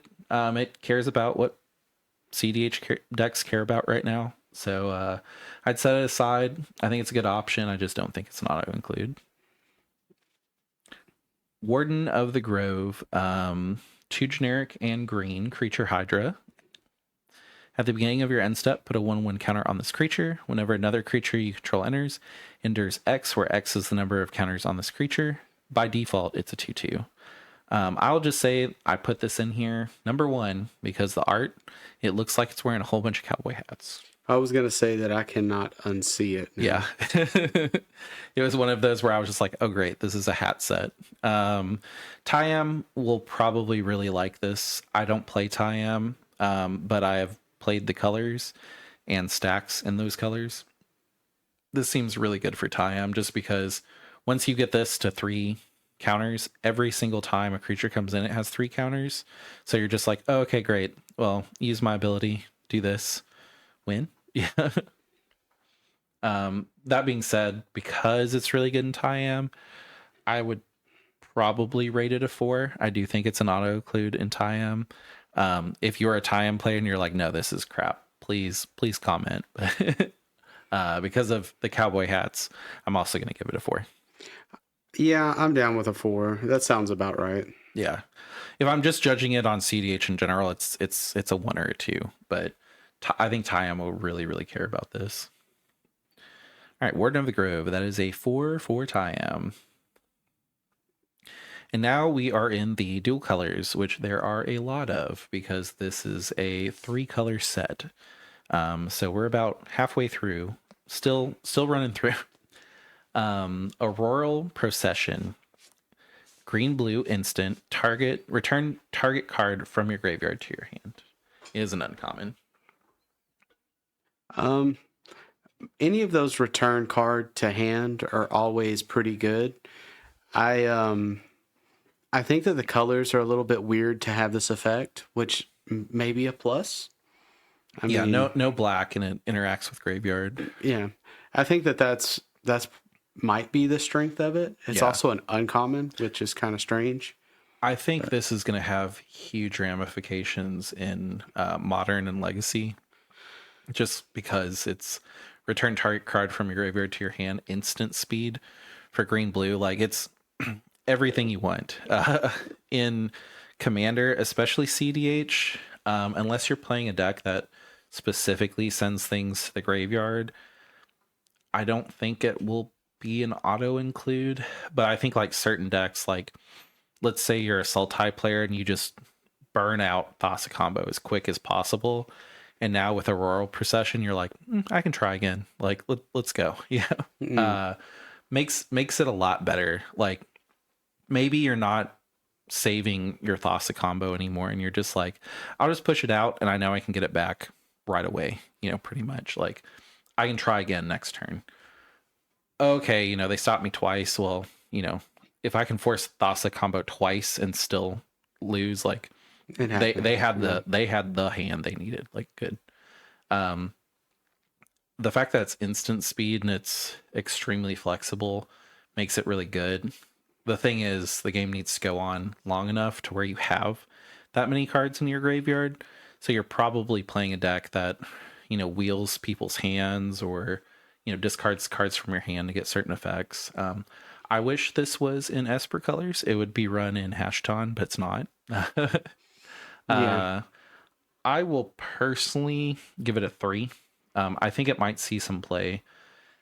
I would strong enough to see some play. Yeah, I would say a 3, but also if you pull this, I would also put it aside. So like, definitely if it's as good to be a 3, then it's 2 is good too. Yeah, it's generically strong. It just has to go in green blue, which is kind of, it's a weird combo too. Like, that was my first thought looking at it. I was like, it's Simic, right? Simic return from the graveyard is kind of strange. There's spiral growth where it's like you draw a card and you put an extra land down. Like, Simic is kind of about value, but it's usually like draw a card or drop a land, not like, just try again with whatever cards in your graveyard for 2. Like, go ahead. Here you go. Instant speed too. Like, somebody just tried to do something and there's a pact in your graveyard and you have 2. Yeah, just go ahead and get that pact back, man. Like, you could use it. That's awesome. Yeah. So 3 for Auroral Procession. 3 solid. I will say I do think that this is a card that's going to be one of those uncommons that sees the couple dollar mark. So when you're at pre-release, every one of these that you can put it aside. I think it'll be good trade fodder, good sell fodder. I will say that most set reviews, we see some of those and we do notate. And we're spot on almost every time. It's I don't think it's as good as the Shieldred's edict. Yeah. But I do think that this is very specific. It does something very specific for the color combo. It's not been seen that I can think of that's like this. Yeah, I think it's mostly going to go up for other formats, but I do think it's generically strong enough to be in commander decks. I mean, imagine running 4 of those in a 60 color or 60 card deck. This one, I'm not going to rate it. This is a 1, but I would be remiss if I didn't talk about it. It's Call of the Spirit Dragons, white, blue, black, red, green enchantment. Dragons, it's a mythic. Dragons you control have indestructible. At the beginning of your upkeep, for each color, put a 1/1 counter on a dragon you control of that color. If you put a 1/1 counter on 5 dragons this way, you win the game. This will never win a game in CDH, ever. It's an enchantment, and then you have to pass turn with 5 dragons and just hope that your opponents don't remove the enchantment or remove one of the dragons. I could be wrong. You know, somebody could make a deck all around it, and they'll be like, "Well, see, I won once at a 16 CDH tournament." Like, it's yeah, you did. Good, you know, congrats. But this is a cool card. I mean, if it says you win the game, we're gonna review it on this podcast. But this is really bad. Like, really fun, but really bad for CDH. I'm down with the 1. I do think the art on it is really cool. I think that any of the win cons are cool. I know every single person is going to look at this and go like, oh, well, you know, we need to consider this for CDH. And you're right. And we did. And it's a 1. So it's a win con that's too specific to really see viable. Yeah. I mean, you have to cast it and then just really hope that you pass and nobody messes with anything on your board at all.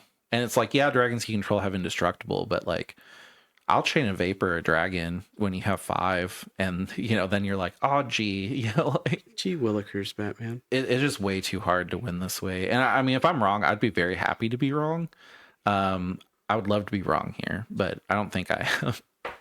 Did I mention we have a Discord? If you make this and you can win constantly, I'll play you. Oh, yeah. Yeah. We will 100% spell table you. Like, I'll make room in the day. Like, the day of, I'll make room. I want to see it. Like, Call of Spirit Dragons is 1.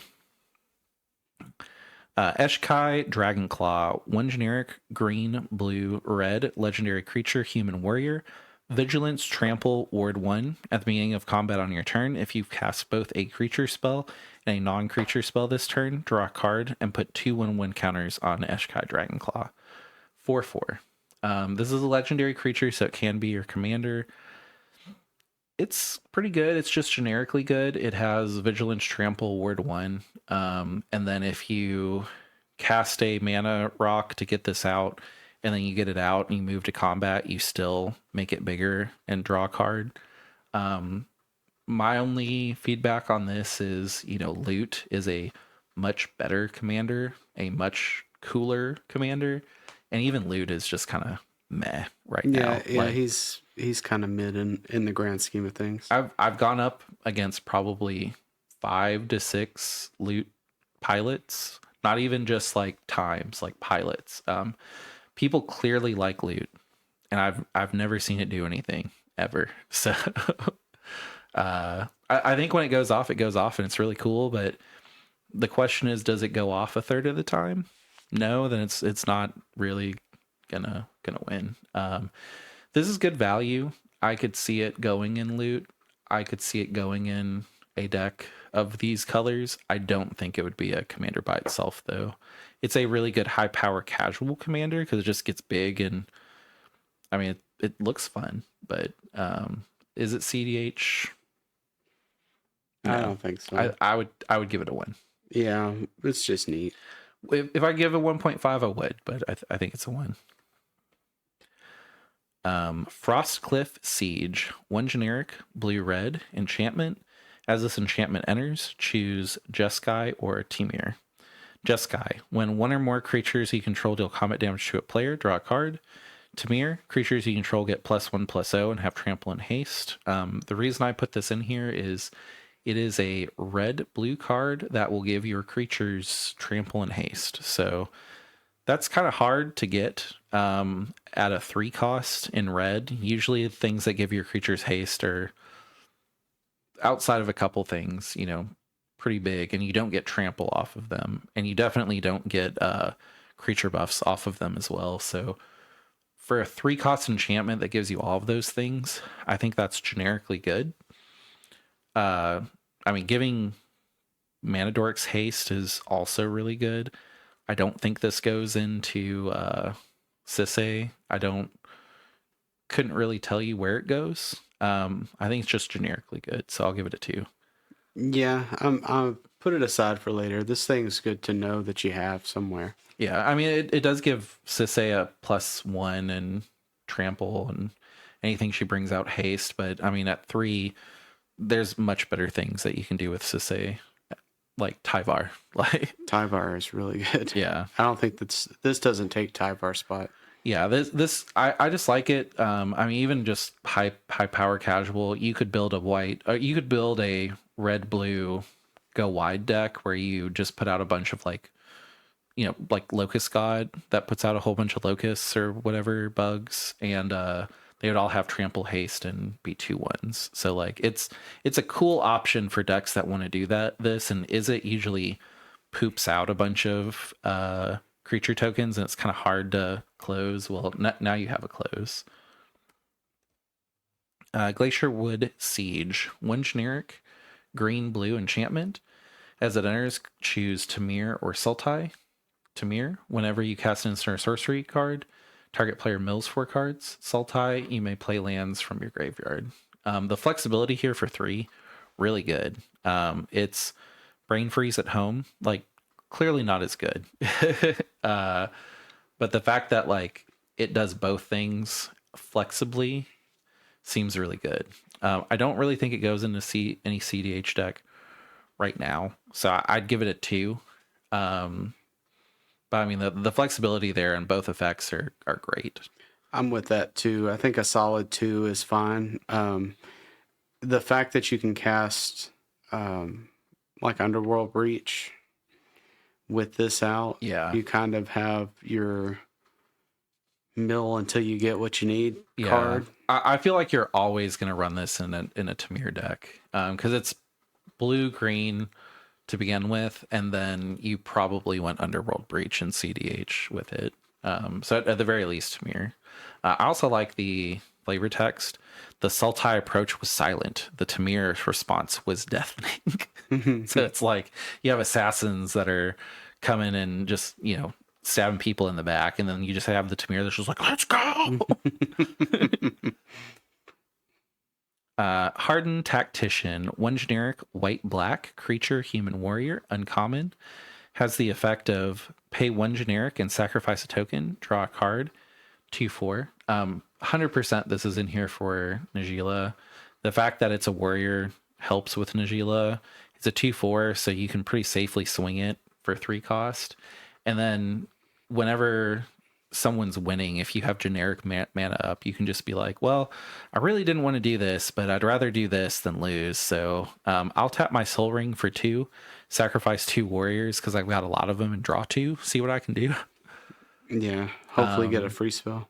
Yeah, I don't really think Najeela will run this just because you want to build an army in Najeela most likely, and even Najeela is not really dominating top 16s like it used to. I feel like Najeela got a lot of generically good cards in this set, but nothing that's just really flashy. I'd give it a 3 specifically for Najeela. I think Najeela decks that want to be a little bit slower might run this, and I really feel like any successful Najeela deck is slow, because if you're dropping Najeela turn 1 and just really hoping to swing through and swing wide and win, it's not really how to play the deck, in my opinion. I haven't played it in a while, so I might be wrong there. But I think the Najeela that wants to play a little bit slower and breach combo will like this a lot. It's definitely a solid 3. Najila can use this. I don't think you would tech it in with something like Ashnod's Altar or Phyrexian Altar, but this might be stupid, but it just kind of dawned on me. Would you use this in Tivit to pay 1 to sacrifice your clue tokens and draw a card? Maybe. Because if you have Urza out, you could tap your clue token for blue and then stack it with the hardened tactician, and then draw. I think it's a lot just for that. It's 3 cards. Yeah. Right? Or 2 cards. Like 2 cards to just make it pay 1, draw a card off of a clue. No, because you need Tivit. You need well, if you Urza. If you have a lot of clues, like let's say someone plays you could play Hardened Tactician and you could still sacrifice all of your clues to draw cards for 1. I mean, it's a good tech. I still think it's 3 though, because you need, for clues, you definitely need you definitely need Tivit because you're not going to have clues otherwise. Yeah. And then you need this card and then possibly Urza's to have the whole engine moving. Yeah. Because Urza doesn't care about so much. I was just thinking too, the strength of Tivit is you can run I can't think of the thing that shuts down creature abilities. Curse Totem. And you couldn't use this through Curse Totem.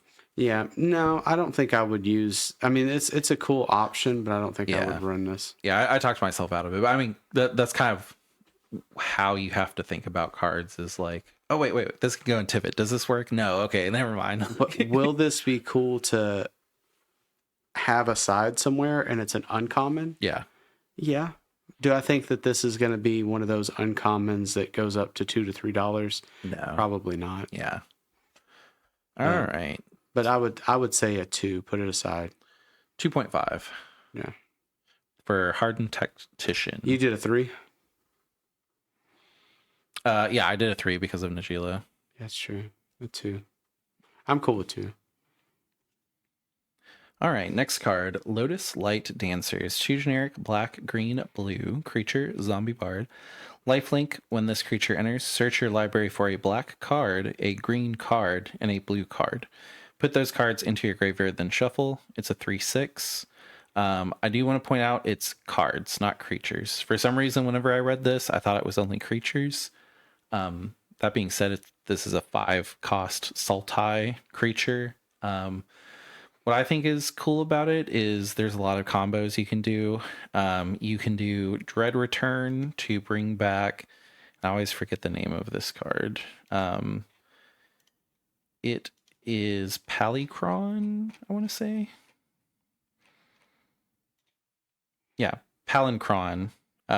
Bring it back. When it enters the battlefield, untap 7 lands. Then play the Harmonize Nature's Rhythm 4 green with the 5 mana that you untapped, and then you would tap Palinchron to pay 4 into X, and then you could go get whatever from there. Probably would be a Deadeye Navigator with a little bit of extra mana. A 5-cost creature to start that's hard to counter is pretty good, but there's a lot of interaction points because, like, let's say you cast the Dread Return and somebody has a counter. Well, they're going to counter that, and then you're done. Yeah. Interesting. I don't really think it's great in CDH. I think it's something to consider. These cards automatically get 2 or 3s for me just because they search for multiple things at once. Yeah. And then putting them in your graveyard and Sultai, like, oh no. Yeah, there's second hand, like what? there's so many different things you can do with it. I do think that if it had white, you could possibly do like Savines, which is an option. It's a lot of mana to do a bunch with it, but you never know. Well, you could put this in TNT and then just flicker it. Oh yeah. I definitely think that it's put this aside. It probably has a deck. What deck that is, I don't know exactly.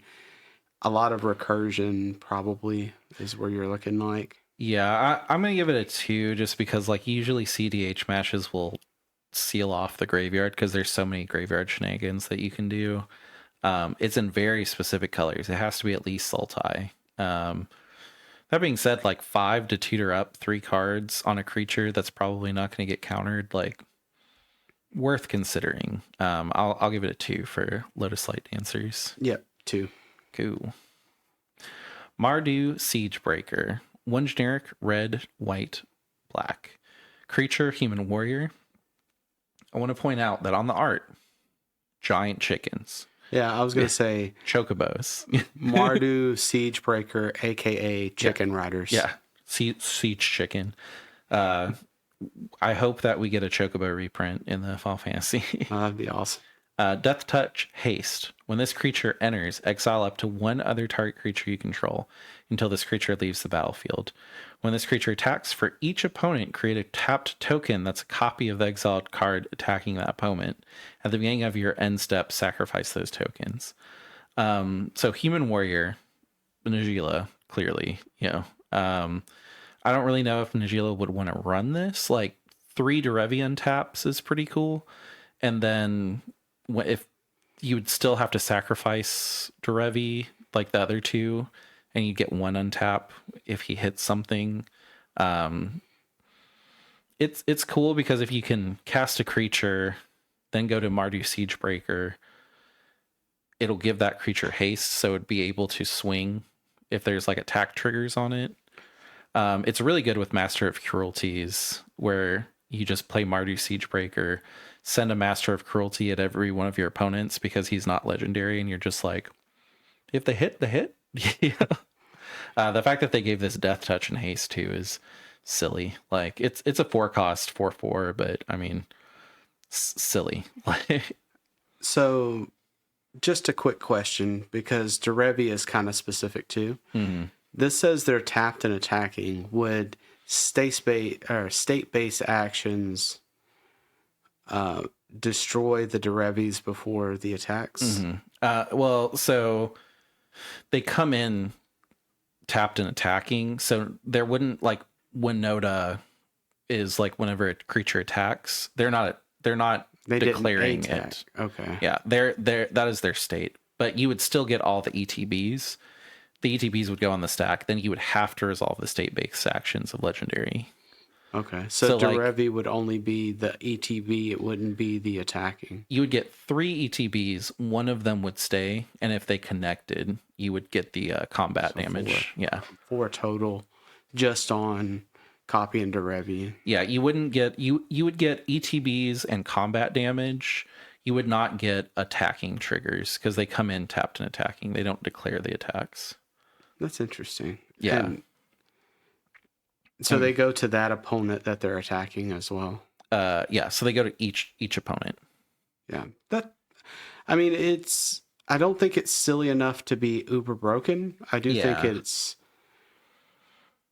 I think it's a solid 3. I think it's going to see some play somewhere. Yeah, I think Kalia will probably run it just to send the free. Well, no.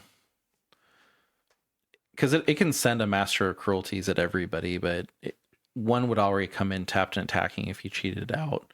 And this doesn't have haste, so you couldn't like do silly things like that. Anything that has a giant ETB, like let's say there's a Sidisi, like the old Sidisi out, and you play this, and then all 3 Sidisis would come out. You'd extort all 3 of the Sidisis and just tutor 3 cards out. Like, I mean, Atali, maybe? Yeah. I mean, anything that cares about sack triggers too, like you'd just be like, okay, well, I've got 3 of these. They're going to sacrifice it in a turn and I'll get the leave battlefield effects. Also, maybe Blue Farm. I mean, imagine if Dockside was still in. Jeez. Yeah. I mean, because they attack, so they would have to block 2 of them. Mm-hmm. And it has to be a creature you control, so you can't grab your opponent's creatures either. Yeah, I mean, still though, like Timna works. You have. Well, you'd have to sacrifice all but one of the Timnas. Well, no, what I'm saying is like you swing. Oh yeah. And then let's say you have 3 creatures. Yeah. 1 at each thing. Then you create them, and then try to get hit. Lots of draws. Yeah. I mean, I think it's a 3. Something will see it. I mean, 4 is a lot because it has to have you already have to be winning somewhat. You have to have a good board state. This turns a good board state into a great board state, but a bad board state stays a bad board state. So it won't. It's I like to kind of call them win more, but like this is fun. Like it's a 3, but it's a really fun 3. And chickens. Yeah, siege chicken. It missed the flavor text moment though. It could have had one. Ah, yeah. There's too much text. I was like, does it have one? Narset, Jeskai Waymaster, blue, red, white, legendary creature, human monk. At the beginning of your end step, you may discard your hand. If you do, draw cards equal to the number of spells you've cast this turn. I will definitely say that people will try to run this in CDH. She's a really low to the ground Jeskai commander. She costs 3. She's 3/4. And then you can just storm off, and if you want to, at the end of your turn, if you don't like your hand, you can just be like, yeah, I'll just get rid of it and get 7 new cards. I cast 7 things this turn. And she immediately can do that. So like, let's say you play land, play a Lotus Petal, play, something else, and you get her out, and you're just like, okay, well, I blew my hand getting her out turn 1 or 2. I cast 4 spells. Yeah, I'll just discard these 2 that I have. I don't really like them, and I'll draw 4. Cool, pass. Like, I really like that's a May too. I think it's pretty good. I think that mostly this card would be played in its own deck. Yeah, I think it'd pretty much only be the commander. That being said, a 3 is where I'd put it until it gets more. Yeah, like really wheels, you definitely do them to fill your own hand up, but for the most part, I want my opponents to also just get rid of their stuff. This is a one-sided wheel, so I think it would be a good commander, but I don't think it would be like good in Blue Farm just to be like, yeah, I'll put my hand away and then fill it back up, and Also, I can't really think of any Jeskai commanders that really top constantly. Elsha of the Infinite has been doing pretty well. Yeah, maybe. Yeah, that's about it. I mean, and even then, you might go 5 tournaments and not see one, because that's happened. Yeah, I mean, we have a friend that really liked that deck, and he did really well with it. And he the fact that you can cast anything at flash speed pretty much with Elsha is what makes it worthwhile. I don't really feel like this Narset has that. Like, it's cool, you can be really controlly and constantly refill your hand, but you're also having to cast spells on your own turn, so you're usually tapping out, I would assume, to refill your hand. I don't know. I like the flexibility, but it's I don't look at this and go like, oh, this isn't a Tolly or anything like that. Yeah, no. Also, the Bowmaster is a thing. Yeah. So you'd have to be very careful. Mm-hmm. At the very least, 3 cards, because if you do 4, you could they'll just bow it to death. Yeah, and then it's at the beginning of your end step, so you can't draw more than 8 and keep all of them. Yeah. So yeah, I mean, it's might be good for like feeding Breach a little bit. Yeah, but still, I mean, I think a solid 3 is where I'd put this. If you pick it up, definitely set it aside. This might be a commander at some point. Yeah. And I could see it. Yeah. It has the value, just, Bowmasters is a thing. Yeah. It's like, where exactly does this fit? All right. Narset, Jeskai Waymaster. It's a 3. Nariv, Heart of the Storm. 1 generic, red, white, black. Legendary creature, Spirit Dragon. It's a mythic. flying. If a creature flying, if a creature you control that entered this turn would deal combat damage, it deals twice that much damage instead. It's a 4/5. Another card that you just go get with Tiamat. Like sounds fun. It's very specific. You would assume something like this would have haste, and it doesn't. So it does count those creatures that deal damage based on like what you do. So like the creatures that have like impact tremors effects, if you play them and then you cast like 6 creatures, you do 12 instead of 6 because they just entered that turn. Does vexing? It's not vexing devil. The one that's like if something was to be sacrificed, it deals damage or. I know what you're talking about. I wonder if that deals the damage. I can't think of the name of it at the moment, but it's a win con, mostly. I'll look it up. Yeah, it's in a lot of stuff. It's in for sure. Obnix I know uses it. I want to say, oh, there it is, right there. It's Mayhem Devil. Mayhem. So Mayhem Devil deals the 1 damage to any target. So it deals 2. That's kind of interesting. Yeah. For me, so like, if you're gonna win with Mayhem Devil, you have a like combo that's just infinite. Like if you're gonna be able to ping 120 life down, it doesn't matter if it pings 1 or 2 for most.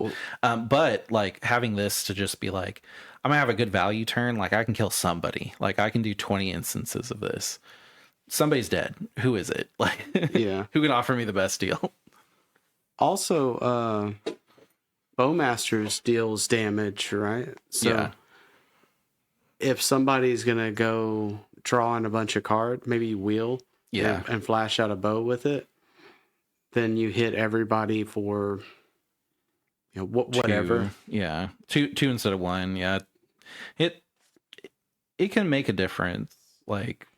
I just feels more like a high power casual, like true good, but the fact that you have to build your deck around this and it's only creatures and they only would deal the damage the turn they enter, and you have to have this out pretty hard. It's a lot of a lot of ifs and thens. Yeah, I'm with you. I would say put it aside. I'm gonna say a 2 for sure. Yeah, I'd give it a 2 as well. That is a 2 for Nariv, Heart of the Storm. This one, we don't even have to grade it. I just think it's cool. It's a 1. I always want to say penetration, but it's perenation. It's a 3 generic white, black, green sorcery. So a 6 cost sorcery. Return target permanent card from your graveyard to the battlefield with a hexproof counter on it and an indestructible counter on it. I just think it's cool for those like lich effects that are like, you don't lose the game if this enchantment is on the field, because then you're just like, oh, you got rid of it? Well, okay. Now it comes back and it's a hexproof and indestructible. Or you could just be like, my Smothering Tithe, you removed it and it kind of hurt my feelings. It's coming back and it's indestructible and hexproof. That's silly. Yeah. Especially if it's the Mr. Crab Smothering Tithe that we just saw. I'm going to have to look up that here in a minute and see. But yeah, this is a 1. I think it's cool. I think it's neat. I wouldn't even put it aside. Like it's not CDH, but it's fun, and I'm glad they still print fun cards. For sure. Songcrafter Mage, green, blue, red, creature, human bard, rare, has flash. When this creature enters, target instant or sorcery card in your graveyard gains Harmonize until end of turn. Its Harmonize cost is equal to its mana cost. It's a 3/2. As a reminder, Harmonizes, you may cast this card from your graveyard for its Harmonize cost. You may tap a creature you control to reduce the cost by X, where X is the power, then exile the spell. This is Snapcaster Mage, but it's 3 colors.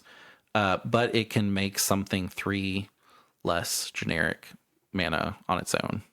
So like, let's say you cast a Intuition, and then you cast Songcrafter Mage and target Intuition, you can cast it for just a blue by tapping Songcrafter Mage.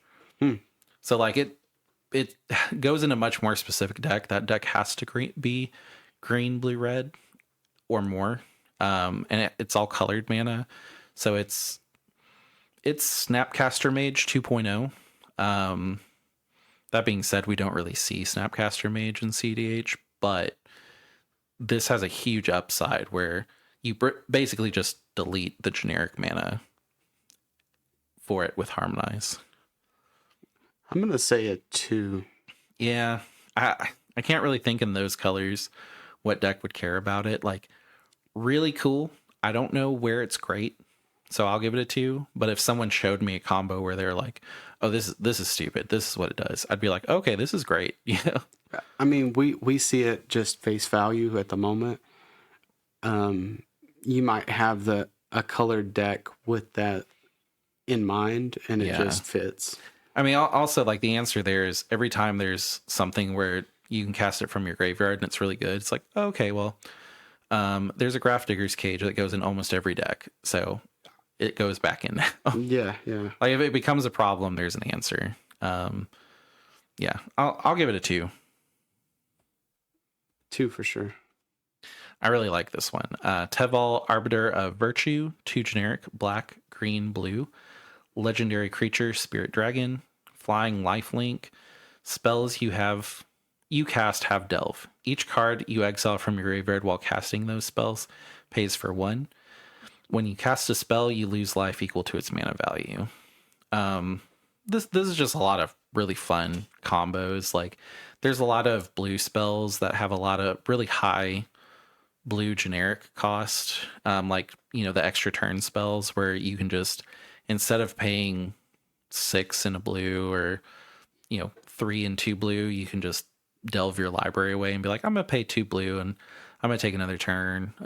This is a value. Like, of course you have like omniscience and stuff like that, but like, that just lets you cast cards from your hand for free or stuff like that. You have to find a way to kill Teval if you do that, because whenever you cast any spell, you lose life equal to its mana value. But this is still a 6/6 for 5 flying lifelink that it alone can end the game at a 6/6. That's Tivit, Yeah.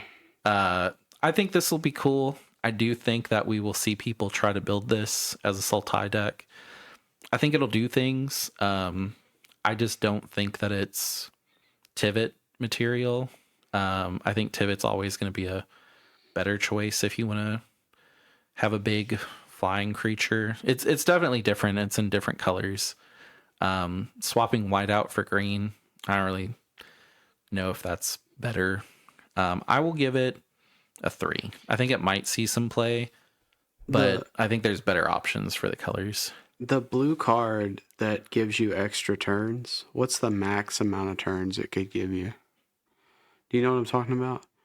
Because it's like really expensive. I mean, I know that there's just take an extra turn sorceries and stuff like that. And then there is like cards that draw your entire deck and put back 1, or there's like cards that you can just cast stuff for free as an enchantment. I believe it's like, it's not omniscience. I think it's like bribe. Oh, you mean expropriate? Expropriate. Yeah, that's it. People have to decide if they're going to give you the extra turn or not. So like, they could just go like, oh yeah, I see what you're doing. You just get a permanent. I think that costs like 8. I mean, still though, you take all of the permanents. Yeah. I don't know. I think that it's got to play. It's a win con in and of itself, kind of. Yeah. Art is really pretty too. Yeah. It looks like something out of like an anime or something to me. It looks like one of those really pretty landscapes that you see at a Chinese buffet with a swan. Yeah, I could see that. Yeah. I think it'd be a 4. It'd just be because it itself is a deck. Yeah. It's that weird area. I don't think that might see some play as a thing. I think that if this becomes I'm gonna say a 3. Actually, it's probably a 3. There's a better Taval that we brewed in the Discord a little bit, and that'll be in the Commander episode, so next time's episode. But I think this one has a spot. I could see somebody building it. I think that they could be successful, but it'd be one of those decks where I'm like, I don't know what you're about to do, and I don't like it. So I just have counter spells ready. Yeah, just counter the commander. Yeah.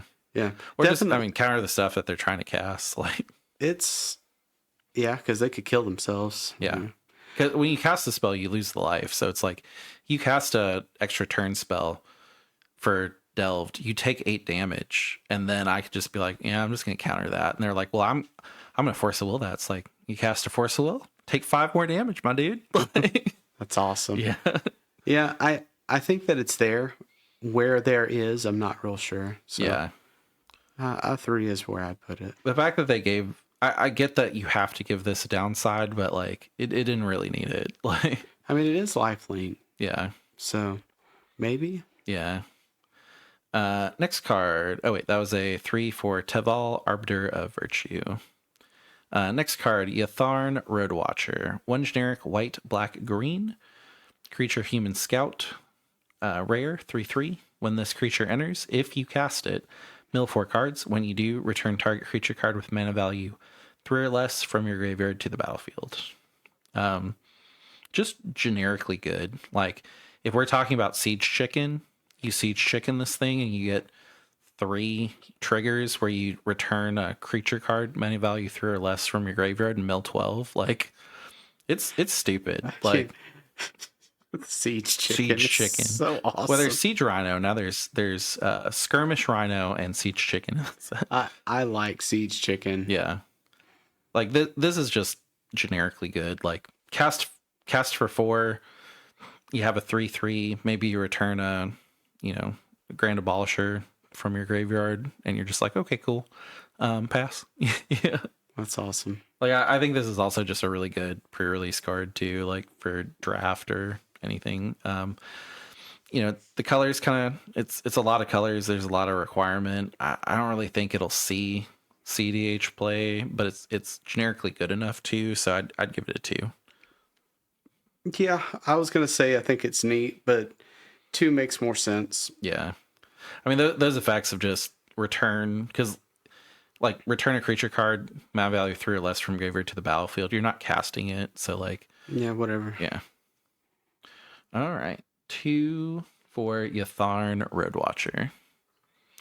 Mox Jasper. This is the one that's serialized that everybody's excited about. It has 3 arts, but the Dan Frazier art is only the serialized one. Mox Jasper, 0 cost, legendary artifact. Tap, add 1 mana of any color. Activate only if you control a dragon. This card is basically Mox Amber, but only for dragon and changeling commanders. So it's good. It's a 0 cost artifact. 0 cost artifacts that tap for anything or for any mana are always good. This is really good in Alvar the Allform. It's pretty good for Korvold. I mean, any changeling commander and any dragon commander, this is a 4. Like, very clearly. It's a 4 only. It's silly because all of these are high powered. It doesn't matter which one you get. Yeah. This is very specific. Yeah. But that doesn't stop it from being a high powered card. Yeah, so yeah. I think 4 is very. You could 5. It can't be a 5 because it's specific to a type. Yeah. However, 4 all day. Yeah. I mean, I'm sure every person that plays Alvar the Allform is just like, my God, thank you. Like, yeah, just it's happening. Yeah. Korvold, I'm sure everybody that has a Korvold deck that put it aside after the bans are like, maybe we're back. The only thing that sucks is you have to control the dragon, so you can't use it to get your dragon or changeling commander out. So like it's always kind of going to be a Mox Amber, which Mox Amber, having 2 of them, not bad. Yeah. No, I mean, It's there. There's really not a whole lot to say about Mox Jasper other than it's a free rock for dragons. Yeah. Or changelings. Yeah. Anything that can be a dragon. Mm-hmm. There's no way it's a might see some play, because if you can use it, you're using it, and there's no way to put it aside for later unless you're just not using those cards. Yeah, you're trading it to your friend. It's 4 for sure. All right, 4 for Mox Jasper. Now we're going to get in the lands, and then we'll be wrapped up. So this is Maelstrom of the Spirit Dragon. It's a land. Tap for a colorless. Tap for add 1 mana of any color. Spend this mana only to cast a dragon or omen spell. 4 generic, and then tap. Sacrifice this land. So 5 potential mana. Yeah. Search your library for a dragon card, reveal it, put in your hand, then shuffle. That effect on land is really good. Straight to hand. Does cost 5, but if you're running a dragon deck, you're putting this card in very clearly. It's a 4. It's exactly the same as Mox Jasper, in my opinion. Very true. Yeah. It's a Cavern of Souls, kind of. Yeah, I wish that second one made it uncounterable. But I mean, I get that you can't have an omen spell that is uncounterable. Like that'd be stupid. Like, yeah, 4 all day. Yeah, cool. It's generically good, and it has to go in dragon decks. Mistrise Village. This is probably going to be one that we either disagree on or people will disagree with us in the comments. But Mistrise Village land. This land enters tapped unless you control a mountain or a forest. Tapped out of blue. Blue and tap. The next spell you cast this turn can't be countered. I have the spicier take, so I'll go first. I do not think this is a good card. I've seen a lot of people that are just like, this changes CDH completely. I don't agree with that, just because it's 2 to make sure that your next spell you cast can't be countered. Vexing Shusher is really good. And even Vexing Shusher in green red is kind of a you can run it. It doesn't really matter. Like, if you have an extra 2 to cast your combo, you probably have good counters in your hand already that you can cast. This is cool that it's just a land that stays there. Is a little lame that it enters tapped unless you control a mountain or forest. So like, I could not run this in Hashton, but like Blue Farm probably will run this. I think it's generically good. I don't think it changes CDH at all. I mean, it does make Blue Farm a little bit scarier, where you're like, oh no, like they just cast Mistrise Village, or they just put Mistrise Village on the battlefield, and then they tapped 4 to play an uncounterable breach. Like, that's kind of scary. Mindbreak Trap takes care of that, because it just exiles it off the stack. It's also the next spell, so you could Into the Stupor the spell and be like, nah, put that back to your hand. And they're like, oh dang, well I'm gonna cast it again. It's like, well, now I can actually counter this one. So this opens up Dimir to be a little bit more safe. Yes, but it will always come in tapped with Dimir. Who cares?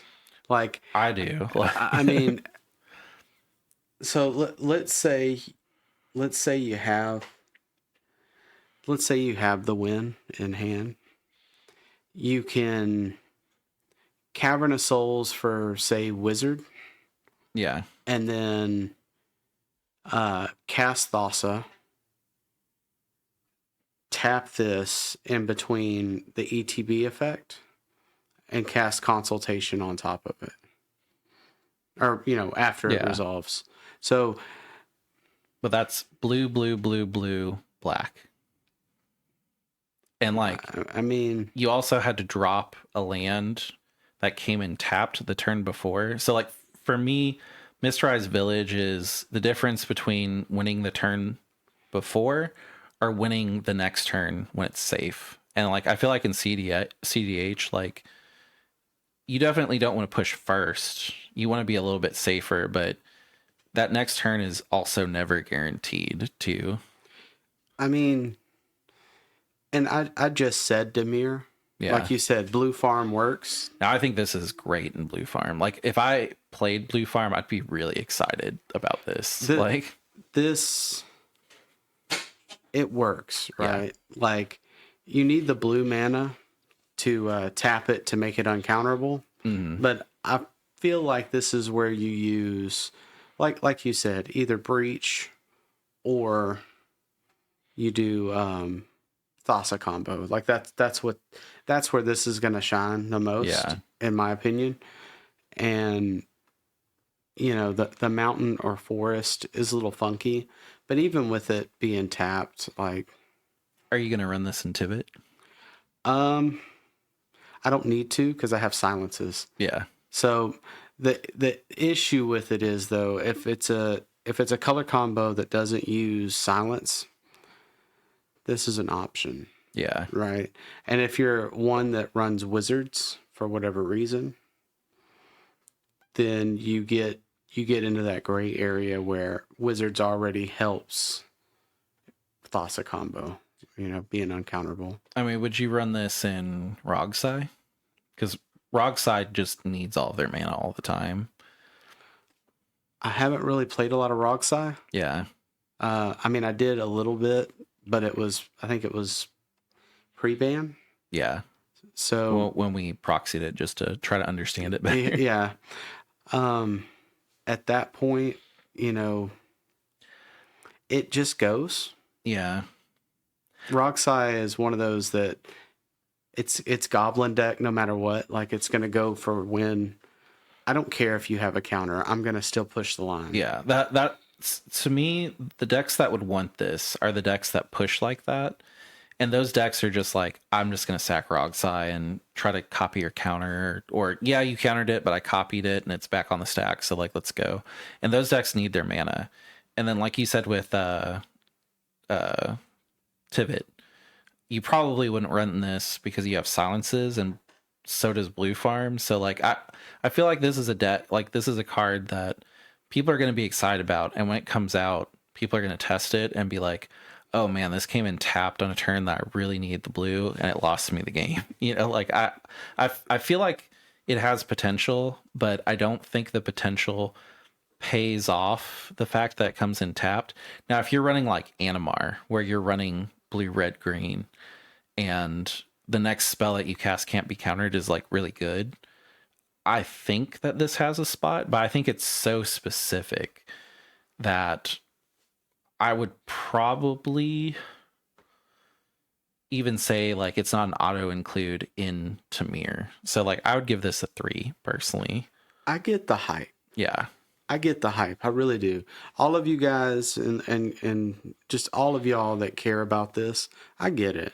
I'm poo-pooing this. Like, I get it. I wish it was good. Well, I don't really, because I don't want to deal with it. But like, what the worst part about cards like this is when it works, it's always going to be clutch. Yeah. You know what I'm saying? Like, it's going to be one of those clutch plays that the table's going to be like, I had a counter. I've seen people that were just like, oh, so Wizards just doesn't want us to run counters anymore, or like, it's not that. Yeah, it's not the like, oh, if this is on my field, I just win. Like, you have to pay 2 blue more because it's a blue, and then you have to tap this, which this itself is a blue. And if I'm paying 2 blue more, like, it is cool that there's always a counter spell in my hand whenever this is on the field, because that's what it becomes somewhat. But I would rather have a counter spell because I would rather be able to counter Mindbreak Trap rather than just do a land activation. And it does limit to only Mindbreak. Yeah. And like, I wish it wasn't just the next spell you cast this turn can't be countered, because like Vexing Shusher is just target spell can't be countered. So you can just be like, oh, you used a counter on this spell? Cool. For green or red, nah, that just fizzles. I'm probably a 3 on it. I do feel like people are going to argue that it's a 5. Yeah. But I mean, this is going to be one of those cards that we play, and it's not going to be as impactful as you would initially think. Like, you know that silence is impactful, and you know exactly what's going to happen when a silence hits the board. Yeah. This, I'm setting up a whole turn if I don't have a mountain or a forest. Yeah. And I'm also probably looking at you and going, oh, I'm just gonna save mana and pass if I can't push a win. You know, yeah.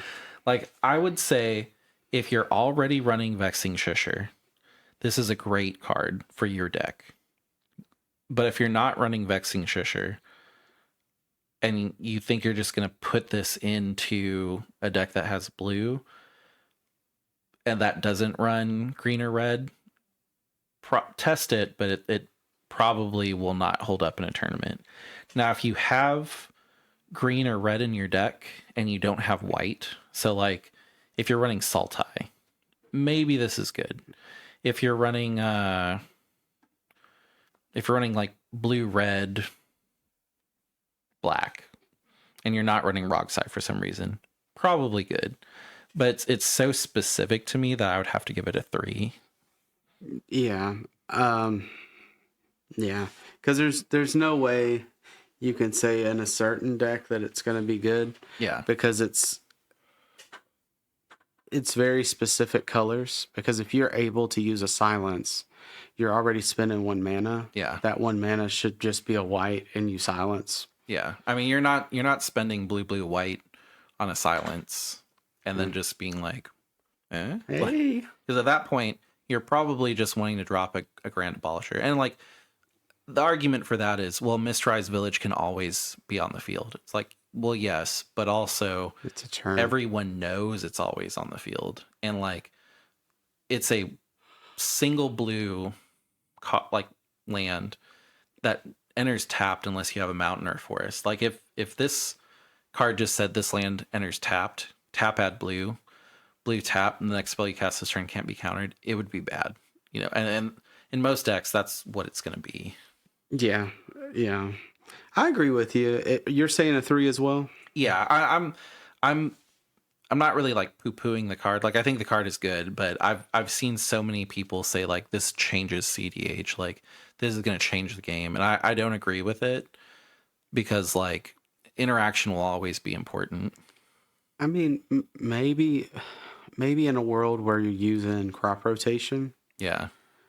I mean, but then it's green, blue, blue, and you're sacking a land, and then on top of it, you have to have a spell to follow up with it. So you'd be green, blue, blue, Fierce Guardianship. Like, yeah, that's kind of silly. Yeah, I think 3 is there. I would say also if you're not sure, put it aside. Something these lands like this are always somewhat valuable. Yeah, and this is really like there's one for every color. This is the only one that was slightly useful. There was a red one that for 4 basically you could put out 2 warriors, which like, yeah.